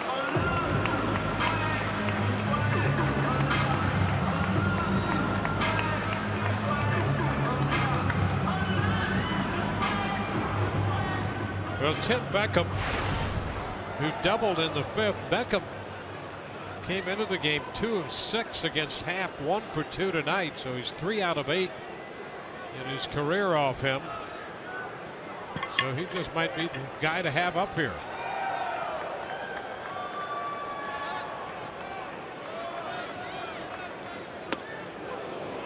Missed the fastball, strike 1. Beckham thinking about making the game 4-2 with that swing. Yeah, there was no intent there for a base hit, 3-2. No, that was looking to be launched. Well, you gave yourself that first one, and now you go back to hitting. Or give yourself the first 2. Yeah, another launch swing, 0-2. Well, you remember last year, he had a whole stretch of great 2-strike at bats. Yeah, well, and that'll be interesting to see because Happ, I'm sure you're going to come piling it right back up and in. It's been a pitch that's been effective for him, and he's gotten Tim Beckham into swing mode here. I wouldn't be surprised to see number 3 in the same spot, maybe even a little bit further in and up. And Beckham tried to stop, could not, and he's out on 3 pitches on the fastball. But the Rays pull even, a leadoff home run by Evan Longoria, his 4th of the year, and this game is tied 2-2.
Chris Archer's night comes to an end, and it was just really one mistake. Got a couple of strikeouts, another one there on the changeup. There's a fastball powering by Josh Tolley. That was in a full count, but Jose Bautista got a changeup, was able to get it just down the line over the low wall.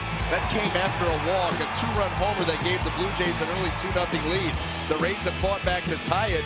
Chris Archer has kept his team in the game. It has not always been easy or pretty, but boy, has he battled tonight. You see just the one hit, the Bautista home run, but the 4 walks, had some base runners, but bottom line is he made pitches when he needed to, and he's put his team in a position to win this game. Eddie Romero, the new pitcher.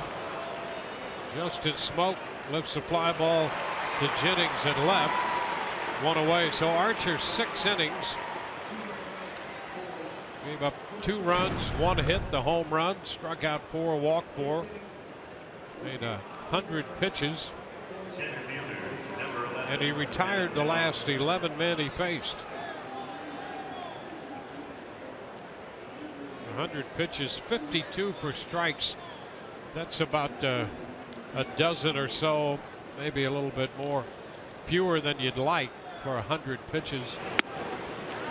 But at one point, 3 or 4 innings into the game, he was still underwater when it came to pitches in the zone and out of the zone. So he finishes with 100 pitches and 52 strikes. Well, the sign of a good pitcher is when you can go out without your best stuff, without your best command, and still maneuver your way through really a very dangerous lineup. We saw that last night with the 4 home runs and what we know that they're capable of, and still give yourself a chance. Here's Pilar nailing one deep to center, and that ball is out of here. Pilar jumps on a fastball and hits it up on the Duckies deck. That's his first home run of the year, and suddenly the Blue Jays are back out in front 3-2. That's how quickly it can happen with this lineup. Power sprinkled throughout. Four-seam fastball did not get it in enough, and Pilar got extension and carry. You know, that's about 97 or 98 that he just hit there. Well, which goes to show you, when these hitters are looking for it and you don't get it to the spot, you leave yourself open for that possibility.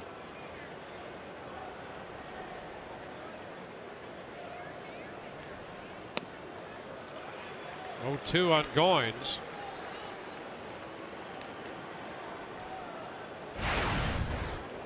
The Rays and the Blue Jays here in the 7th. It was tied after 6. Now it's 3-2. And Erasmo Ramirez is up in the bullpen.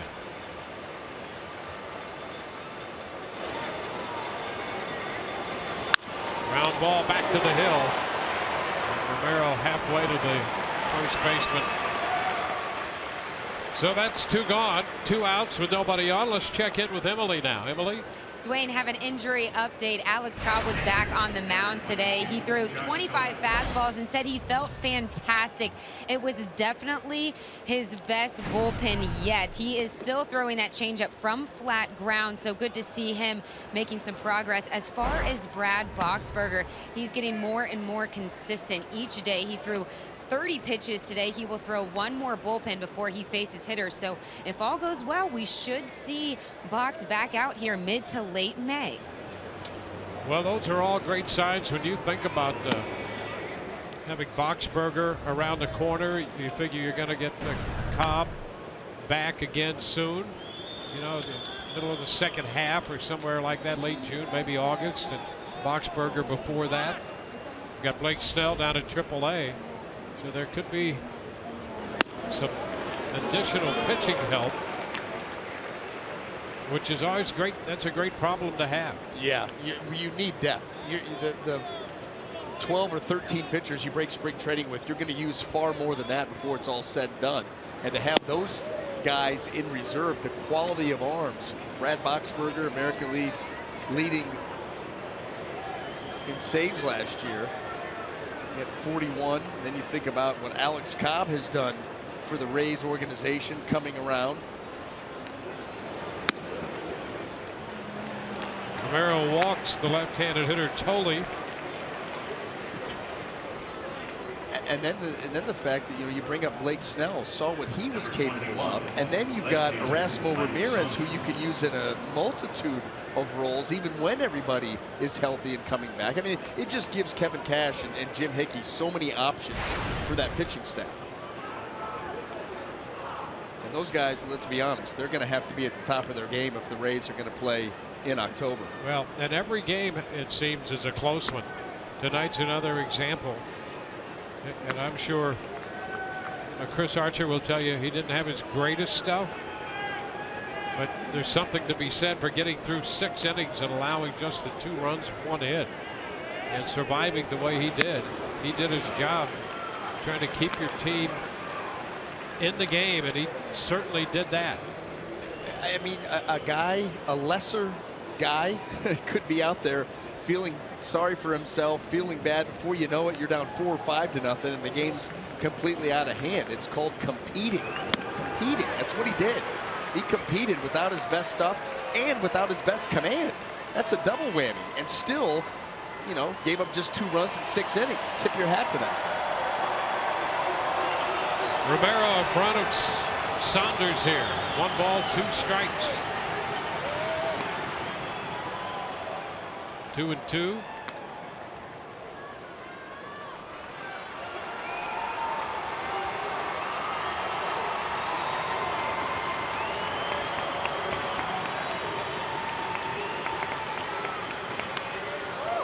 Upstairs, up and in.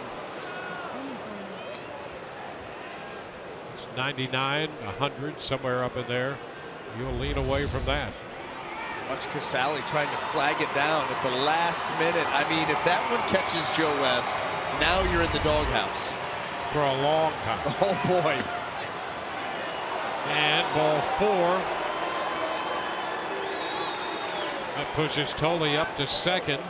Saunders walks. Romero looking for the call, and he did not get it. Well, but you put yourself in this position, a full count breaking ball. It's a borderline pitch. It does not go Romero's way. This comes after a 2-out walk to the number 9 hole. And this is where you walk that fine line, walking guys in this lineup, and they got to face Donaldson. And a pitching change coming.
Inning.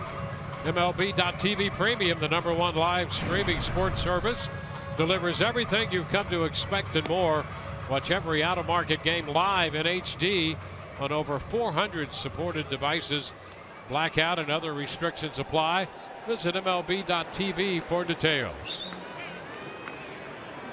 Well, Erasmo Ramirez has been so valuable to this pitching staff, and he inherits a difficult spot here. 2 men on, 2 men out, and Josh Donaldson the hitter.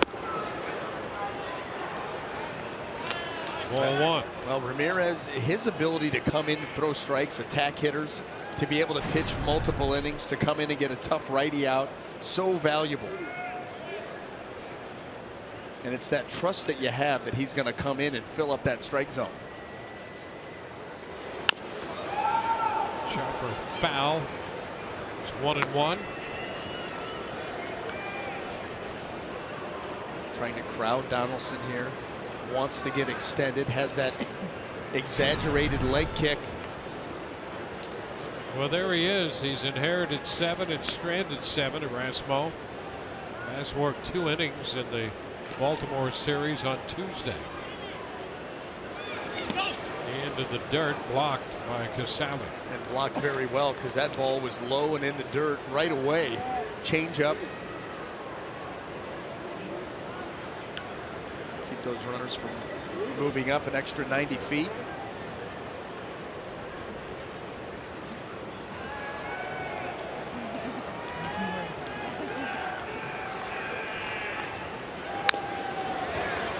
Big cut on that one and a foul ball. 2-2.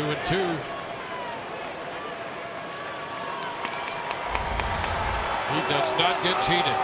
No, he doesn't. He had a pitch there that he could get the barrel to. All he did was foul it off, and now you open yourself up to anything. And we've seen Erasmo, that was at 90, 91 miles an hour. We've seen him reach back and get 94. See the good changeup too. A lot of options. Oh, he got him looking. Fastball pinpoint. Donaldson out on strikes to retire the side.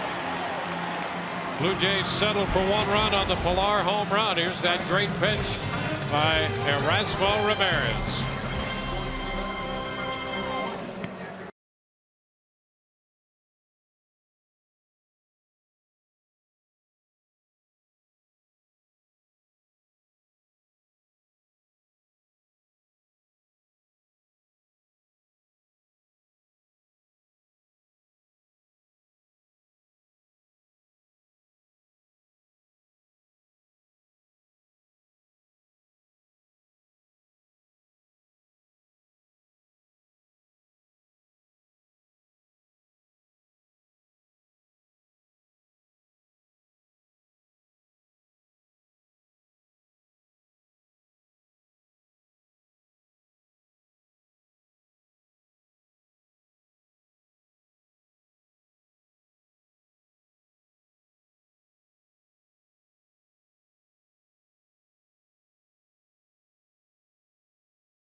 Chris Archer gave up the 2 runs in the 3rd. Nothing after that. He retired 11 in a row, working 6 innings of 2-run baseball. Eddie Romero giving up a run on the home run after the Rays had tied it on Longoria's home run in the 6th inning. Leadoff home run. So it's 3-2. Bottom of the 7th. Kevin Kiermaier on the hill facing Jay Happ. And you wonder how much longer manager John Gibbons is going to go with Happ. You've got Kiermaier, Casale on deck. Then you come around to Forsythe, who he wanted no part of in his last at bat, walking in. There's some action in the bullpen. the Blue Jays. 2-1. Jesse Chavez had been up a while before Cecil started to throw. Cecil, the left-hander.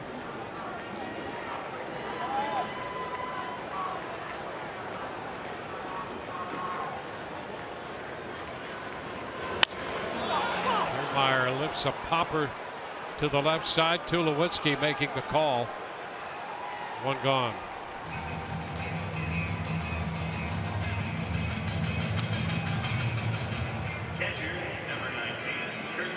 Kurt Casale 0 for 2 with a couple strikeouts tonight against Happ.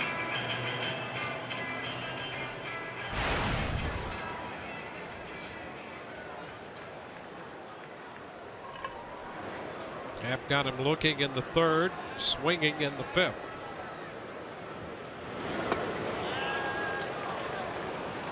And Happ ahead of him here in the seventh inning.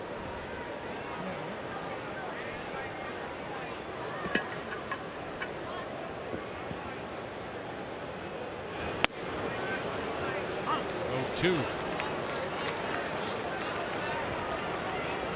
When you're in a little stretch like Kurt Casale is in right now, it feels like this is how every at-bat starts.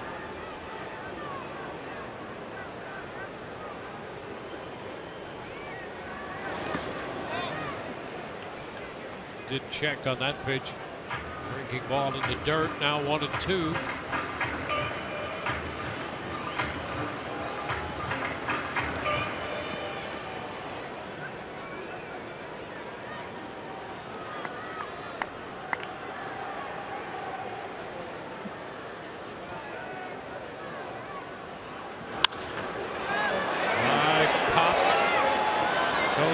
With the mask, and that ball just in front of the plate. Fair, he makes the catch.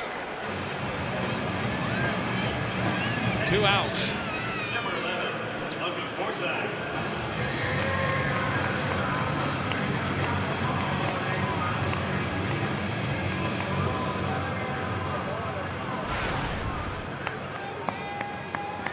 Logan Forsythe now. He's been on base all 3 times, with 2 singles and a walk. And John Gibbons is stretching Jay Happ as far as he can go. His pitch effectively here tonight. The bullpen for the Toronto Blue Jays has been shaky at best here in the month of April. And so try to limit the number of outs they have to get. Strike.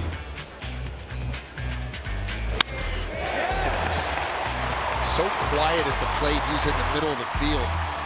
That was a big hit right there. An aggressive base runner.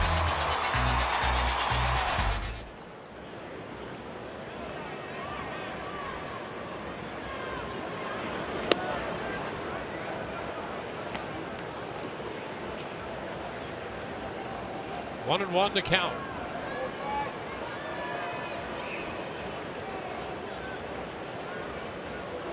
100 pitches tonight for Happ. High shot back into straightaway center. Does it have enough? Yes! Home run to center for Forsythe. And the game is tied. Logan Forsythe hits his 4th home run of the year. Taking it right back down the middle and out of here.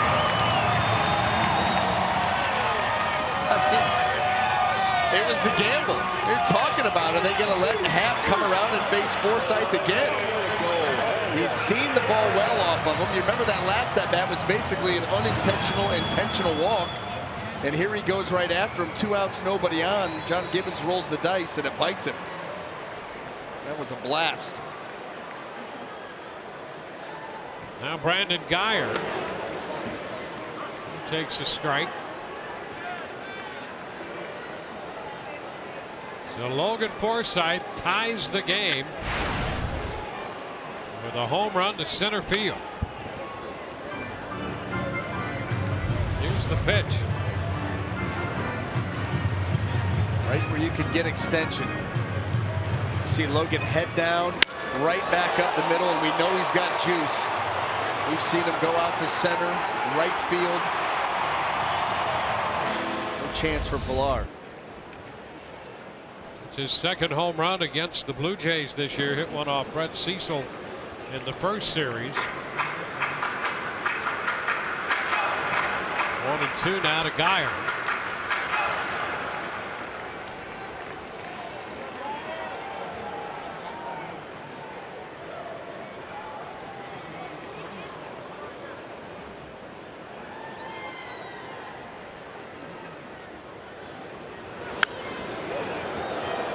Fights off that pitch in on him.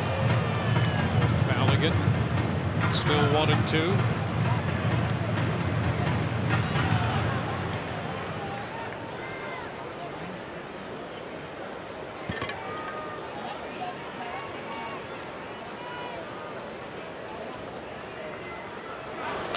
And he's hit by the pitch. So Geyer hit by a pitch for the 6th time this year. And you could see Happ said, hey, he was over the plate.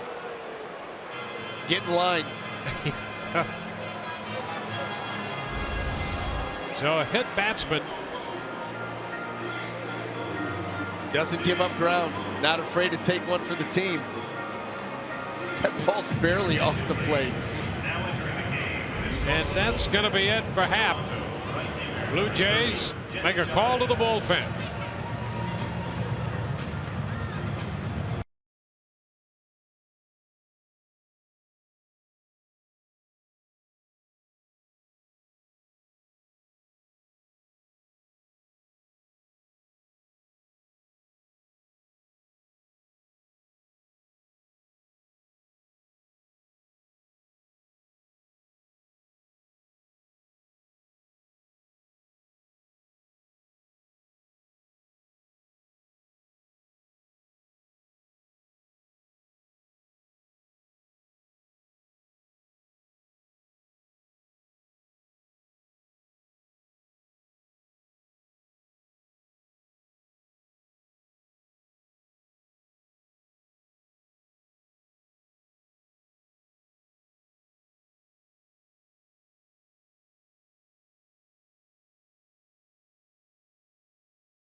Forsythe, he's been on base 4 times.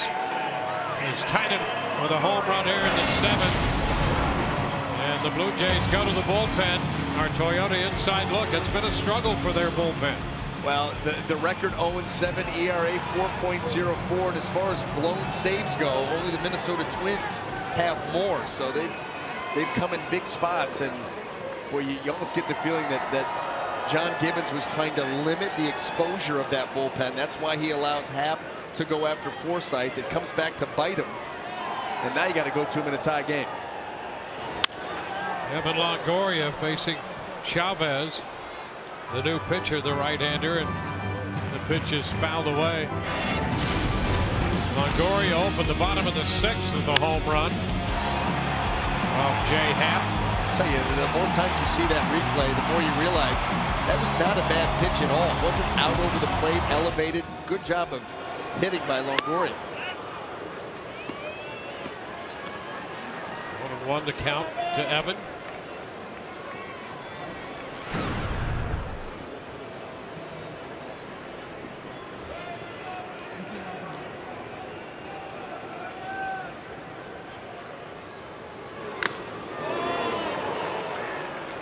Two.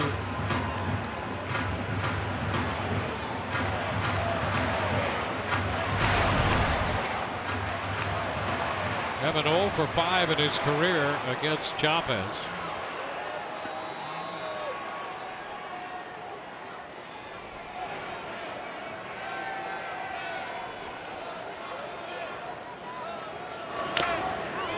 Foul ball back. Turning another pitch.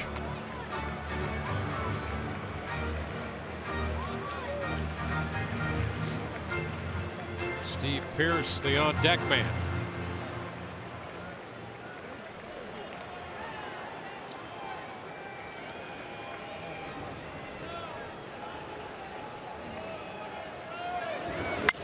Little tap back to the hill.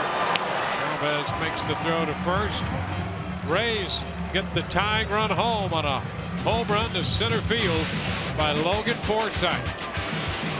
They also leave a man, and we've gone through 7. The Rays and the Blue Jays are tied at 3.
Drop, and we are tied 3-3 headed into the 8th inning. The Rays and the Blue Jays. Coming up on Rays Live, the post game presented by Checkers. Callis and Doug Wechter will anchor the coverage. We'll hear from Kevin Cash in his post game press conference. Emily Austin will have interviews from the clubhouse. Jose Bautista leads off here in the 8th inning. Pitch is down. Esmo Ramirez on the hill.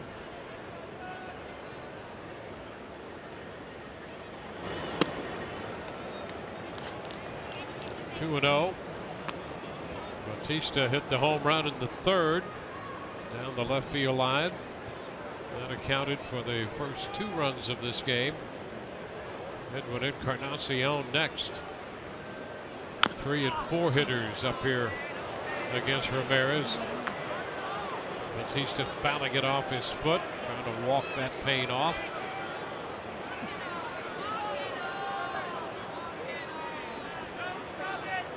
Probably not feeling the pain until about now. Numb until then. Boy, he hammered that off his foot, right off the instep.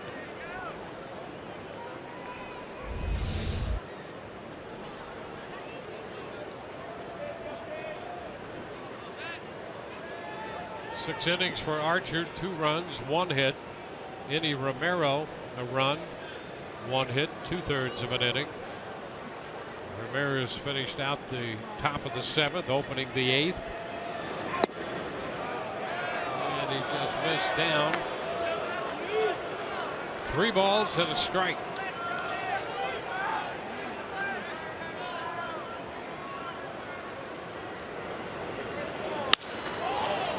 Hot shot foul. The count is full.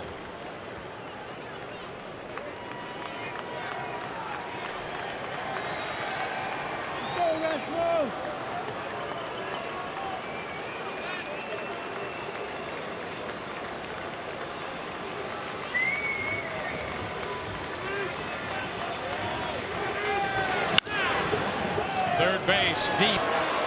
Long throw. That's the out.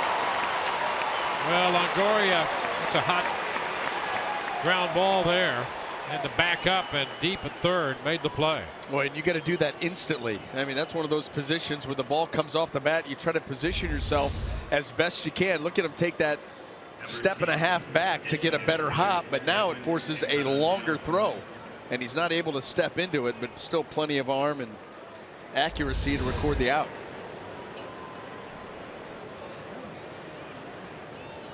Edwin Encarnacion. The strike.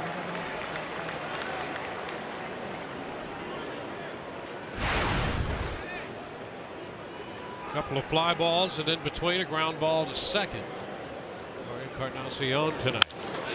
And a liner right to Longoria.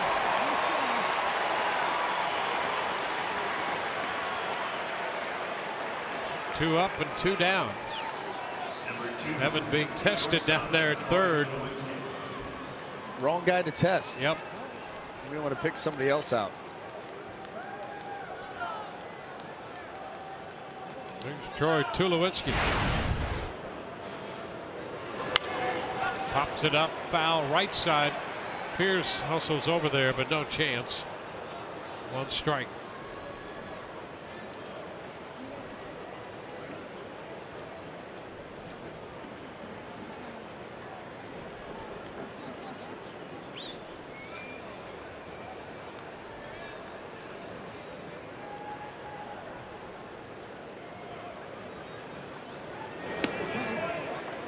Ramirez has the jump on the Toronto shortstop. 0-2.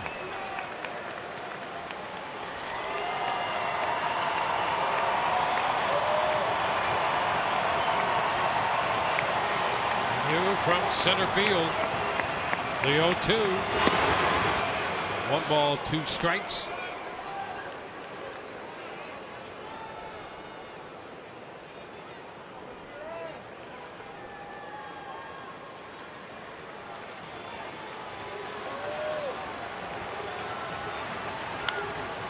Fouled back and will carry out a play.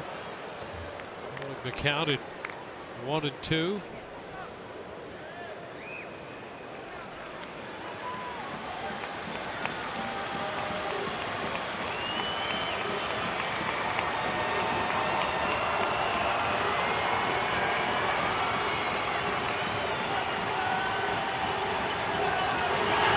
Strike 3 call. Fastball got him looking. 1, 2, 3 in the 8th. We're tied 3-3.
Coming up, hey Rays fans, if you can't watch the games on TV, you can now stream games live on your mobile device. Just go to your app store, download the free Fox Sports Go app, Log in and stream the Rays wherever you go. We go into the bottom of the 8th with Steve Pearce about to step in against Jesse Chavez. Pearce 0 for 2 tonight. Lifts a popper headed toward the stands and out of the reach of Justin Smoke.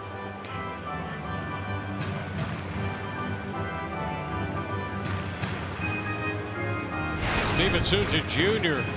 will be next, followed by Desmond Jennings.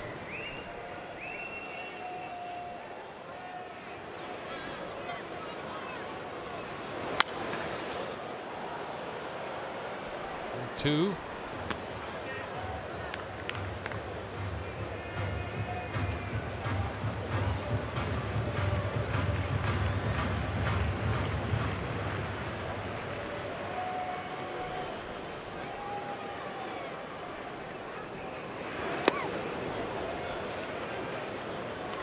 It's a ball and 2 strikes.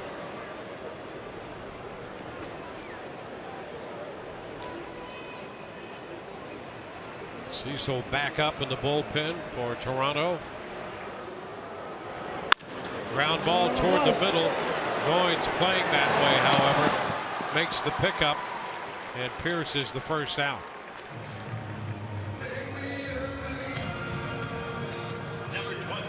So that's going to get Steven Souza Jr. up there. Here's another look at that ball headed up the middle. The shift in the shade, how many hits have they taken away? That ball seemingly headed right up the middle. Ryan Goins, though, close enough to make the play and the throw. The other side of second base.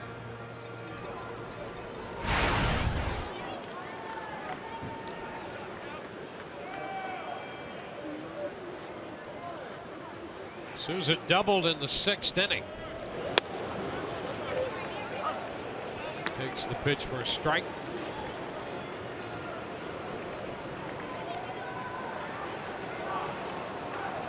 Colomé up in the bullpen.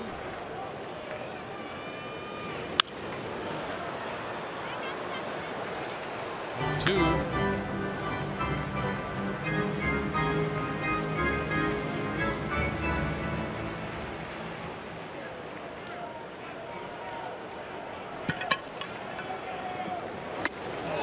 Souza goes down on strikes.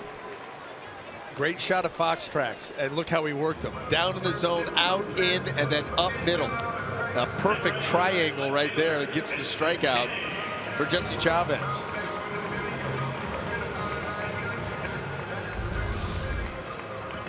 You can see right there, that's where they want it too. Trying to exploit that strike zone, and he did it very well there. Desmond Jennings takes the ball.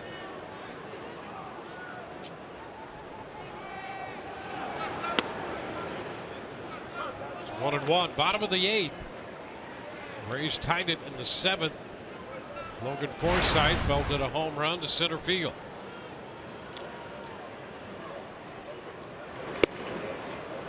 Pitch away. 1-2.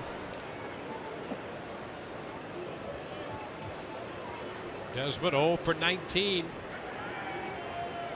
Ahead in the count, 2 balls and a strike. 3-1.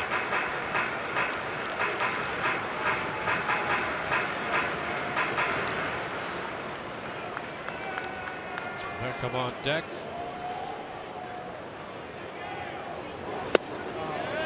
And he did go. West sends the count to 3-2.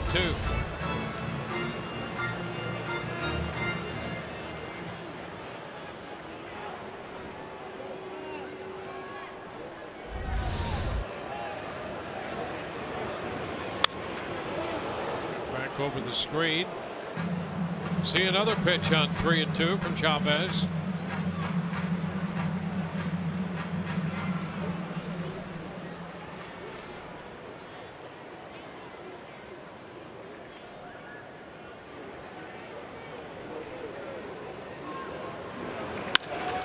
Ball third.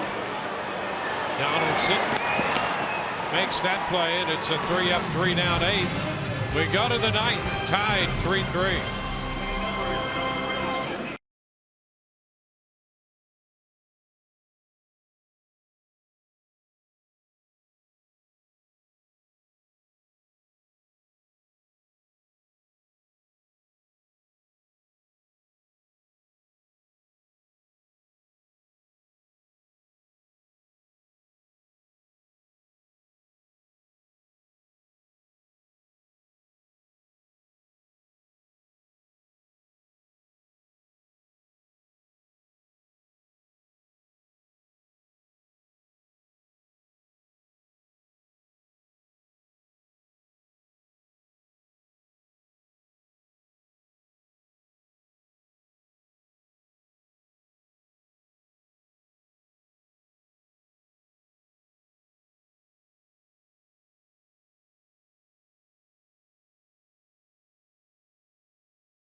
Heading into the 9th inning. Third game of the series tomorrow. We'll be with you on Fox Sports Sun. Our coverage begins at 12:30. Jake Odorizzi will go to the hill, looking for his first win. Jake with that 0-1 record, 3.58 earned run average. You know, he's another guy. You think about Jake Odorizzi, you compare him to Drew Smiley and the way that they go about it. 4 pitches, work all over the strike zone. And it should be another tremendous game because Marcus Stroman, we saw him early in the season, very good against the Rays. So imagine that, another great pitching matchup to look forward to. Yep, Archer worked 6 tonight. Gave up 2 runs. Romero and Ramirez have followed. Erasmo facing Justin Smoke here in the 9th. Count is 1-1. Happ worked 6 2/3. Gave up 3 runs for the Blue Jays. Chavez has followed him. Fly ball right center. Geyer takes care of that. Got it right off the end of the bat. It was a good swing by Smoke, but a little late action on that pitch. Took it right to the end. Takes all the sting out of that ball. This is the other. We talked about Erasmo Ramirez came into a tough spot facing Josh Donaldson with a couple runners aboard, but that ability to give you length, to be able to get a couple of innings in. Well, Pilar hit his first home run of the year in the 7th, and at the time it gave Toronto a 3-2 lead, now tied 3-3.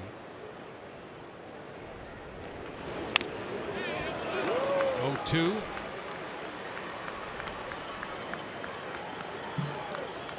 Pilar 4 of 8 in his career against Ramirez. It's Goins on deck.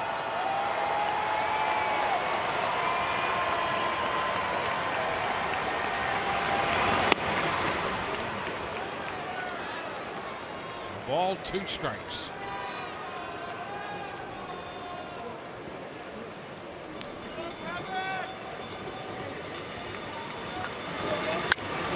Ground ball, that's going to be fair. Up the line. Geyer to make the pickup. Pilar's going to be in second with a 1-out double. It's only the 3rd hit collected by Toronto. They have 2 home runs and a double. What a job by Kevin Pilar, just going with that pitch. I mean, this pitch away and just goes out there and just slaps it right up the line. Look at him wait to get that ball deep as possible. Almost like an emergency, close enough, I've got to protect, and he finds an opening down that right field line. Ryan Goins the scheduled hitter. Sally spending some time on the mound with Ramirez.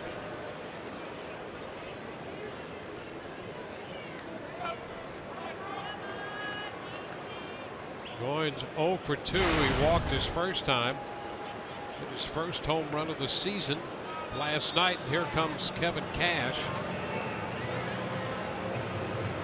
So the Rays will make a pitching change here.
Cedeno, their fourth of the night, on to match up against Ryan Goins.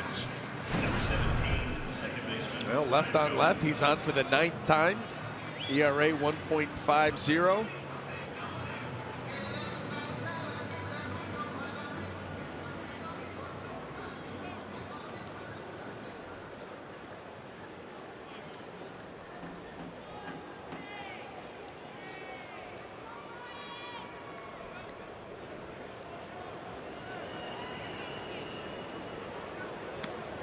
So here's Cedeno set to work the Goins.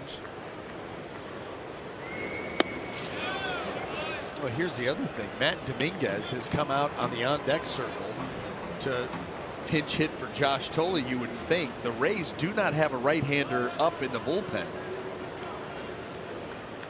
You wonder if they would just put him on, go after Saunders. First things first, got to get Goins.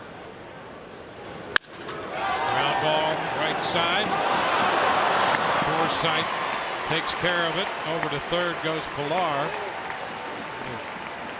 Time to find a handle on it. He did, and Goins is out. 2 gone on the ground ball. And now the catcher spot, Jim Tolle, due up, and he will be lifted for the pinch hitter, Matt Dominguez.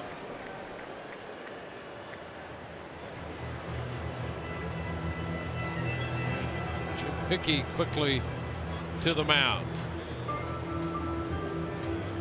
A clear plan of action here. Jim Hickey doing all the talking. A lot of nodding by Cedeno. That's good.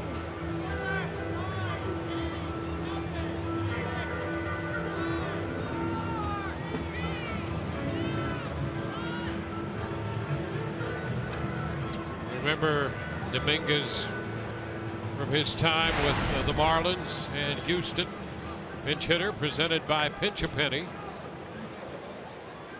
He started the year in the minor leagues. Alex Colomé up in the bullpen.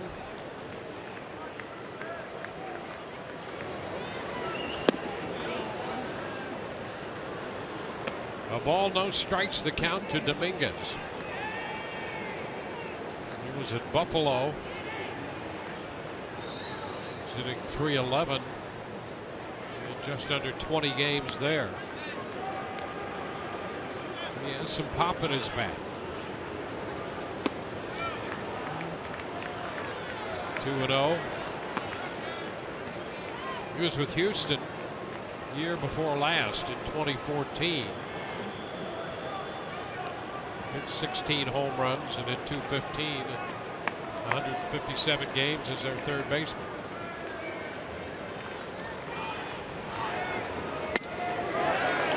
Takes a strike. It's 2-1.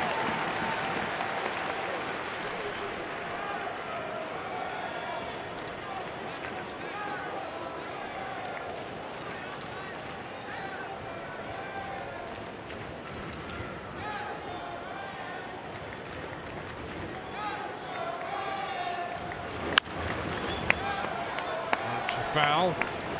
Takes it to 2-2.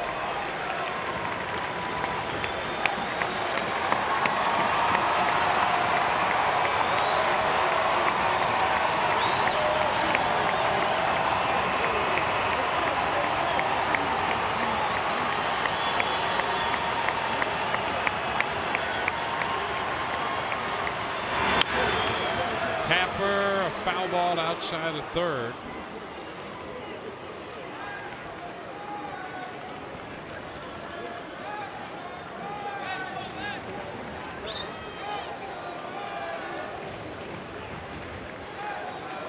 Up game of the series tomorrow at 12:30. Our coverage begins.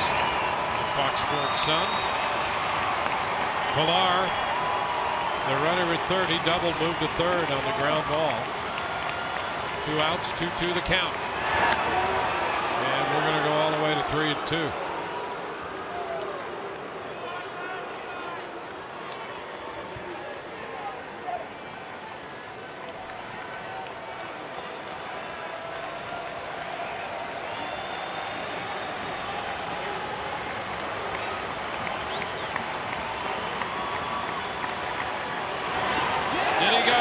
He did. He's out on strikes. Breaking pitch got him. That'll take care of that. Cedeno strikes out Dominguez.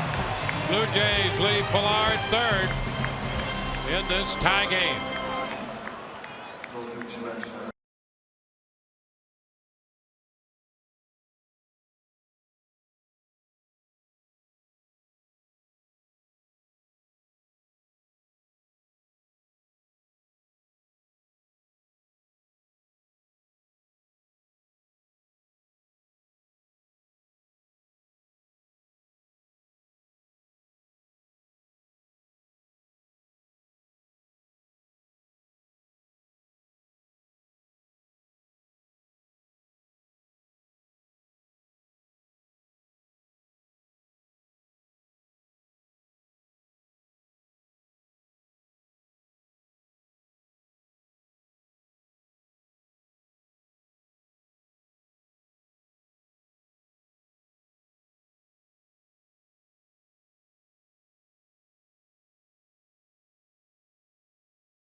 Bottom of the ninth from Tropicana Field.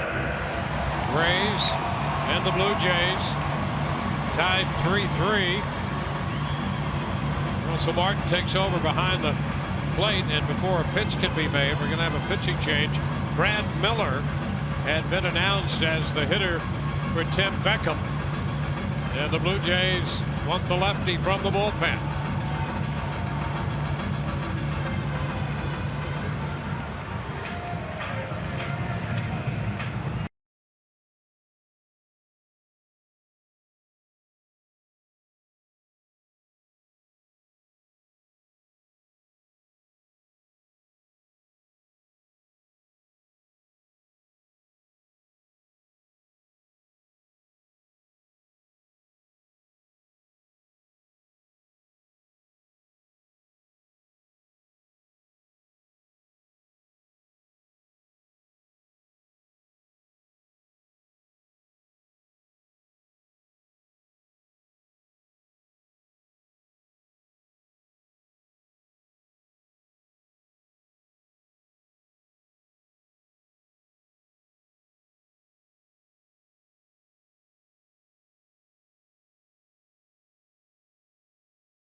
Cricket Wireless, something to smile about.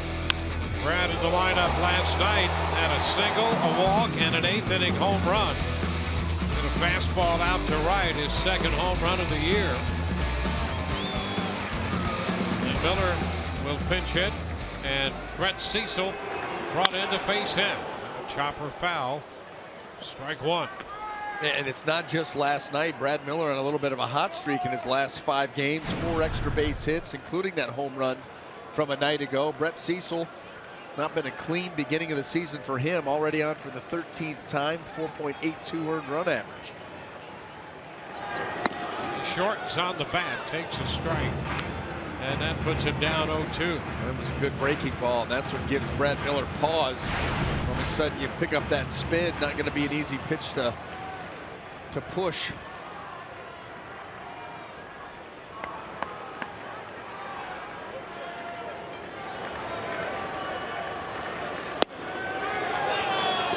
Pitch away. Fastball crowding the mid-90s.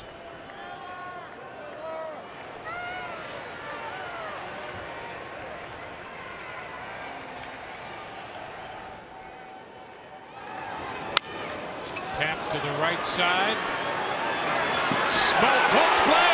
Oh, yes. Miller hustling down the line on that slow roller. And by the time it got to Smoke, you knew he had a shot. Indecision. Justin Smoke initially feels that and looks for Cecil, realizes he's not going to get there. Look at right there, he's looking to flip. Then says, oh, I got to take it. Too late. And Brad Miller absolutely beat him to the bag. Cecil with the fall to the third base side. Boy, what a great job by Brad Miller on the hustle and then going to the front corner of the bag. Clearly safe. The Blue Jays want to take a look at it. Why? But he was safe. That wasn't even close. Tom Hallion and Joe West. Tom Hallion makes the tough calls. He makes calls for a living, Glenn. Yes, he does. He made that one correctly the first time. And they're going to check and see that he got it right. I mean, it's not even close. Lots of, yeah, didn't take long. Boy, what hustle. You roll over a pitch like that to the first baseman, and instead of feeling sorry for yourself, you are busting it up that line. And you take advantage of a little hesitation and an infield hit. That's beautiful. Well, that's what hustle will do for you. That's what this team brings. It's Kevin Kiermaier.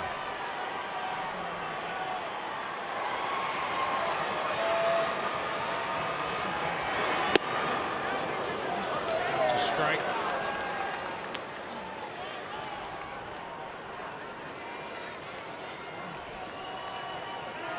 Kiermaier walked and scored a run in the third. He's 0 for 2.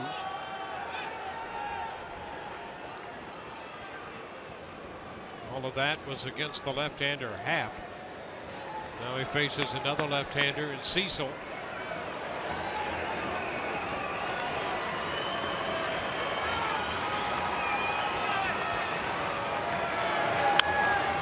Up foul, carrying right straight back out of play.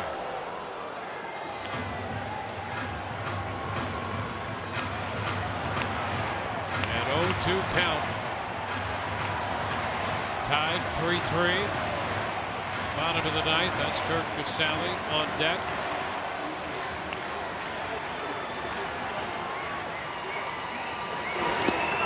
Kiermaier started to go on the pitch down, and he did not offer. That was close too. That breaking ball down in the dirt. Let's take a look. Boy, that's right out there, very close. Edgewalker.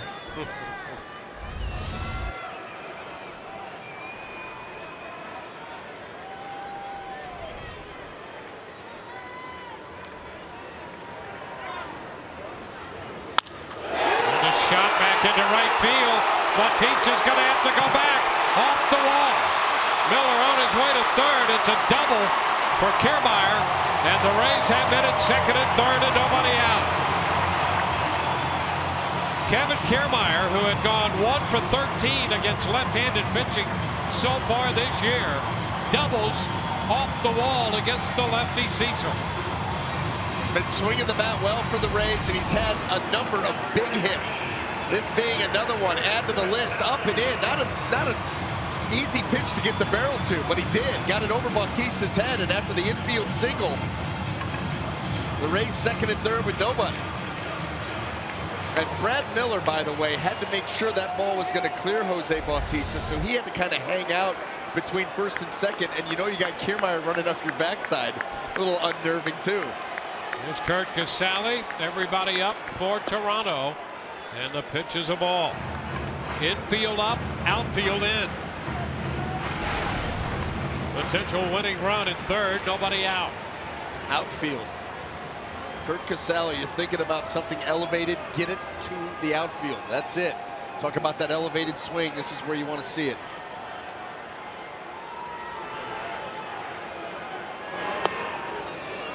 There's a strike, 1-1.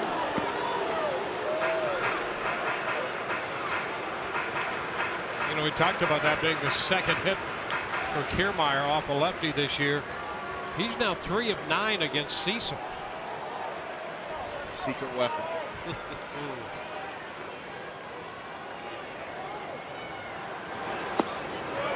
down, covered up by Martin.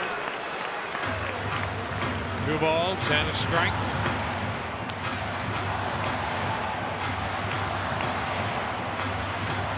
Miller at third. Hustled his way into an infield hit on that ground ball to first. Now he's at third on the double by Kiermaier.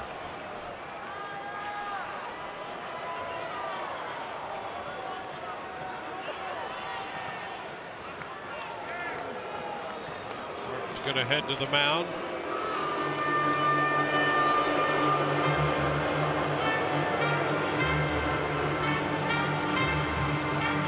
I tell you, more and more we've seen going back to the Kiermaier double. He is a tough out in that 8th spot. He battles his advance, and he's gotten much better.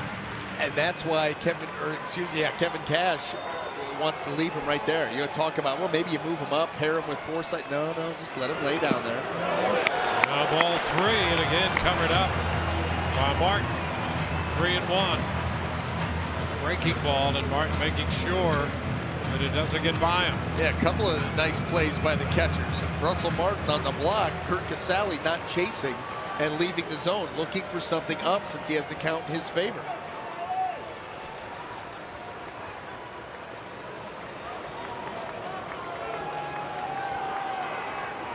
Again, a step back by Cecil.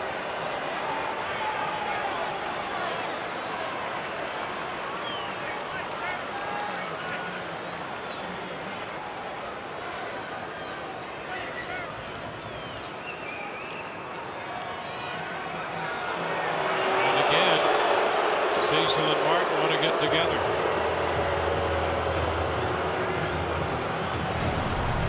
We'll be with you tomorrow at 12:30. Rizzi and Stroman, the pitching matchup. Our coverage begins noon, 1:10 the first pitch.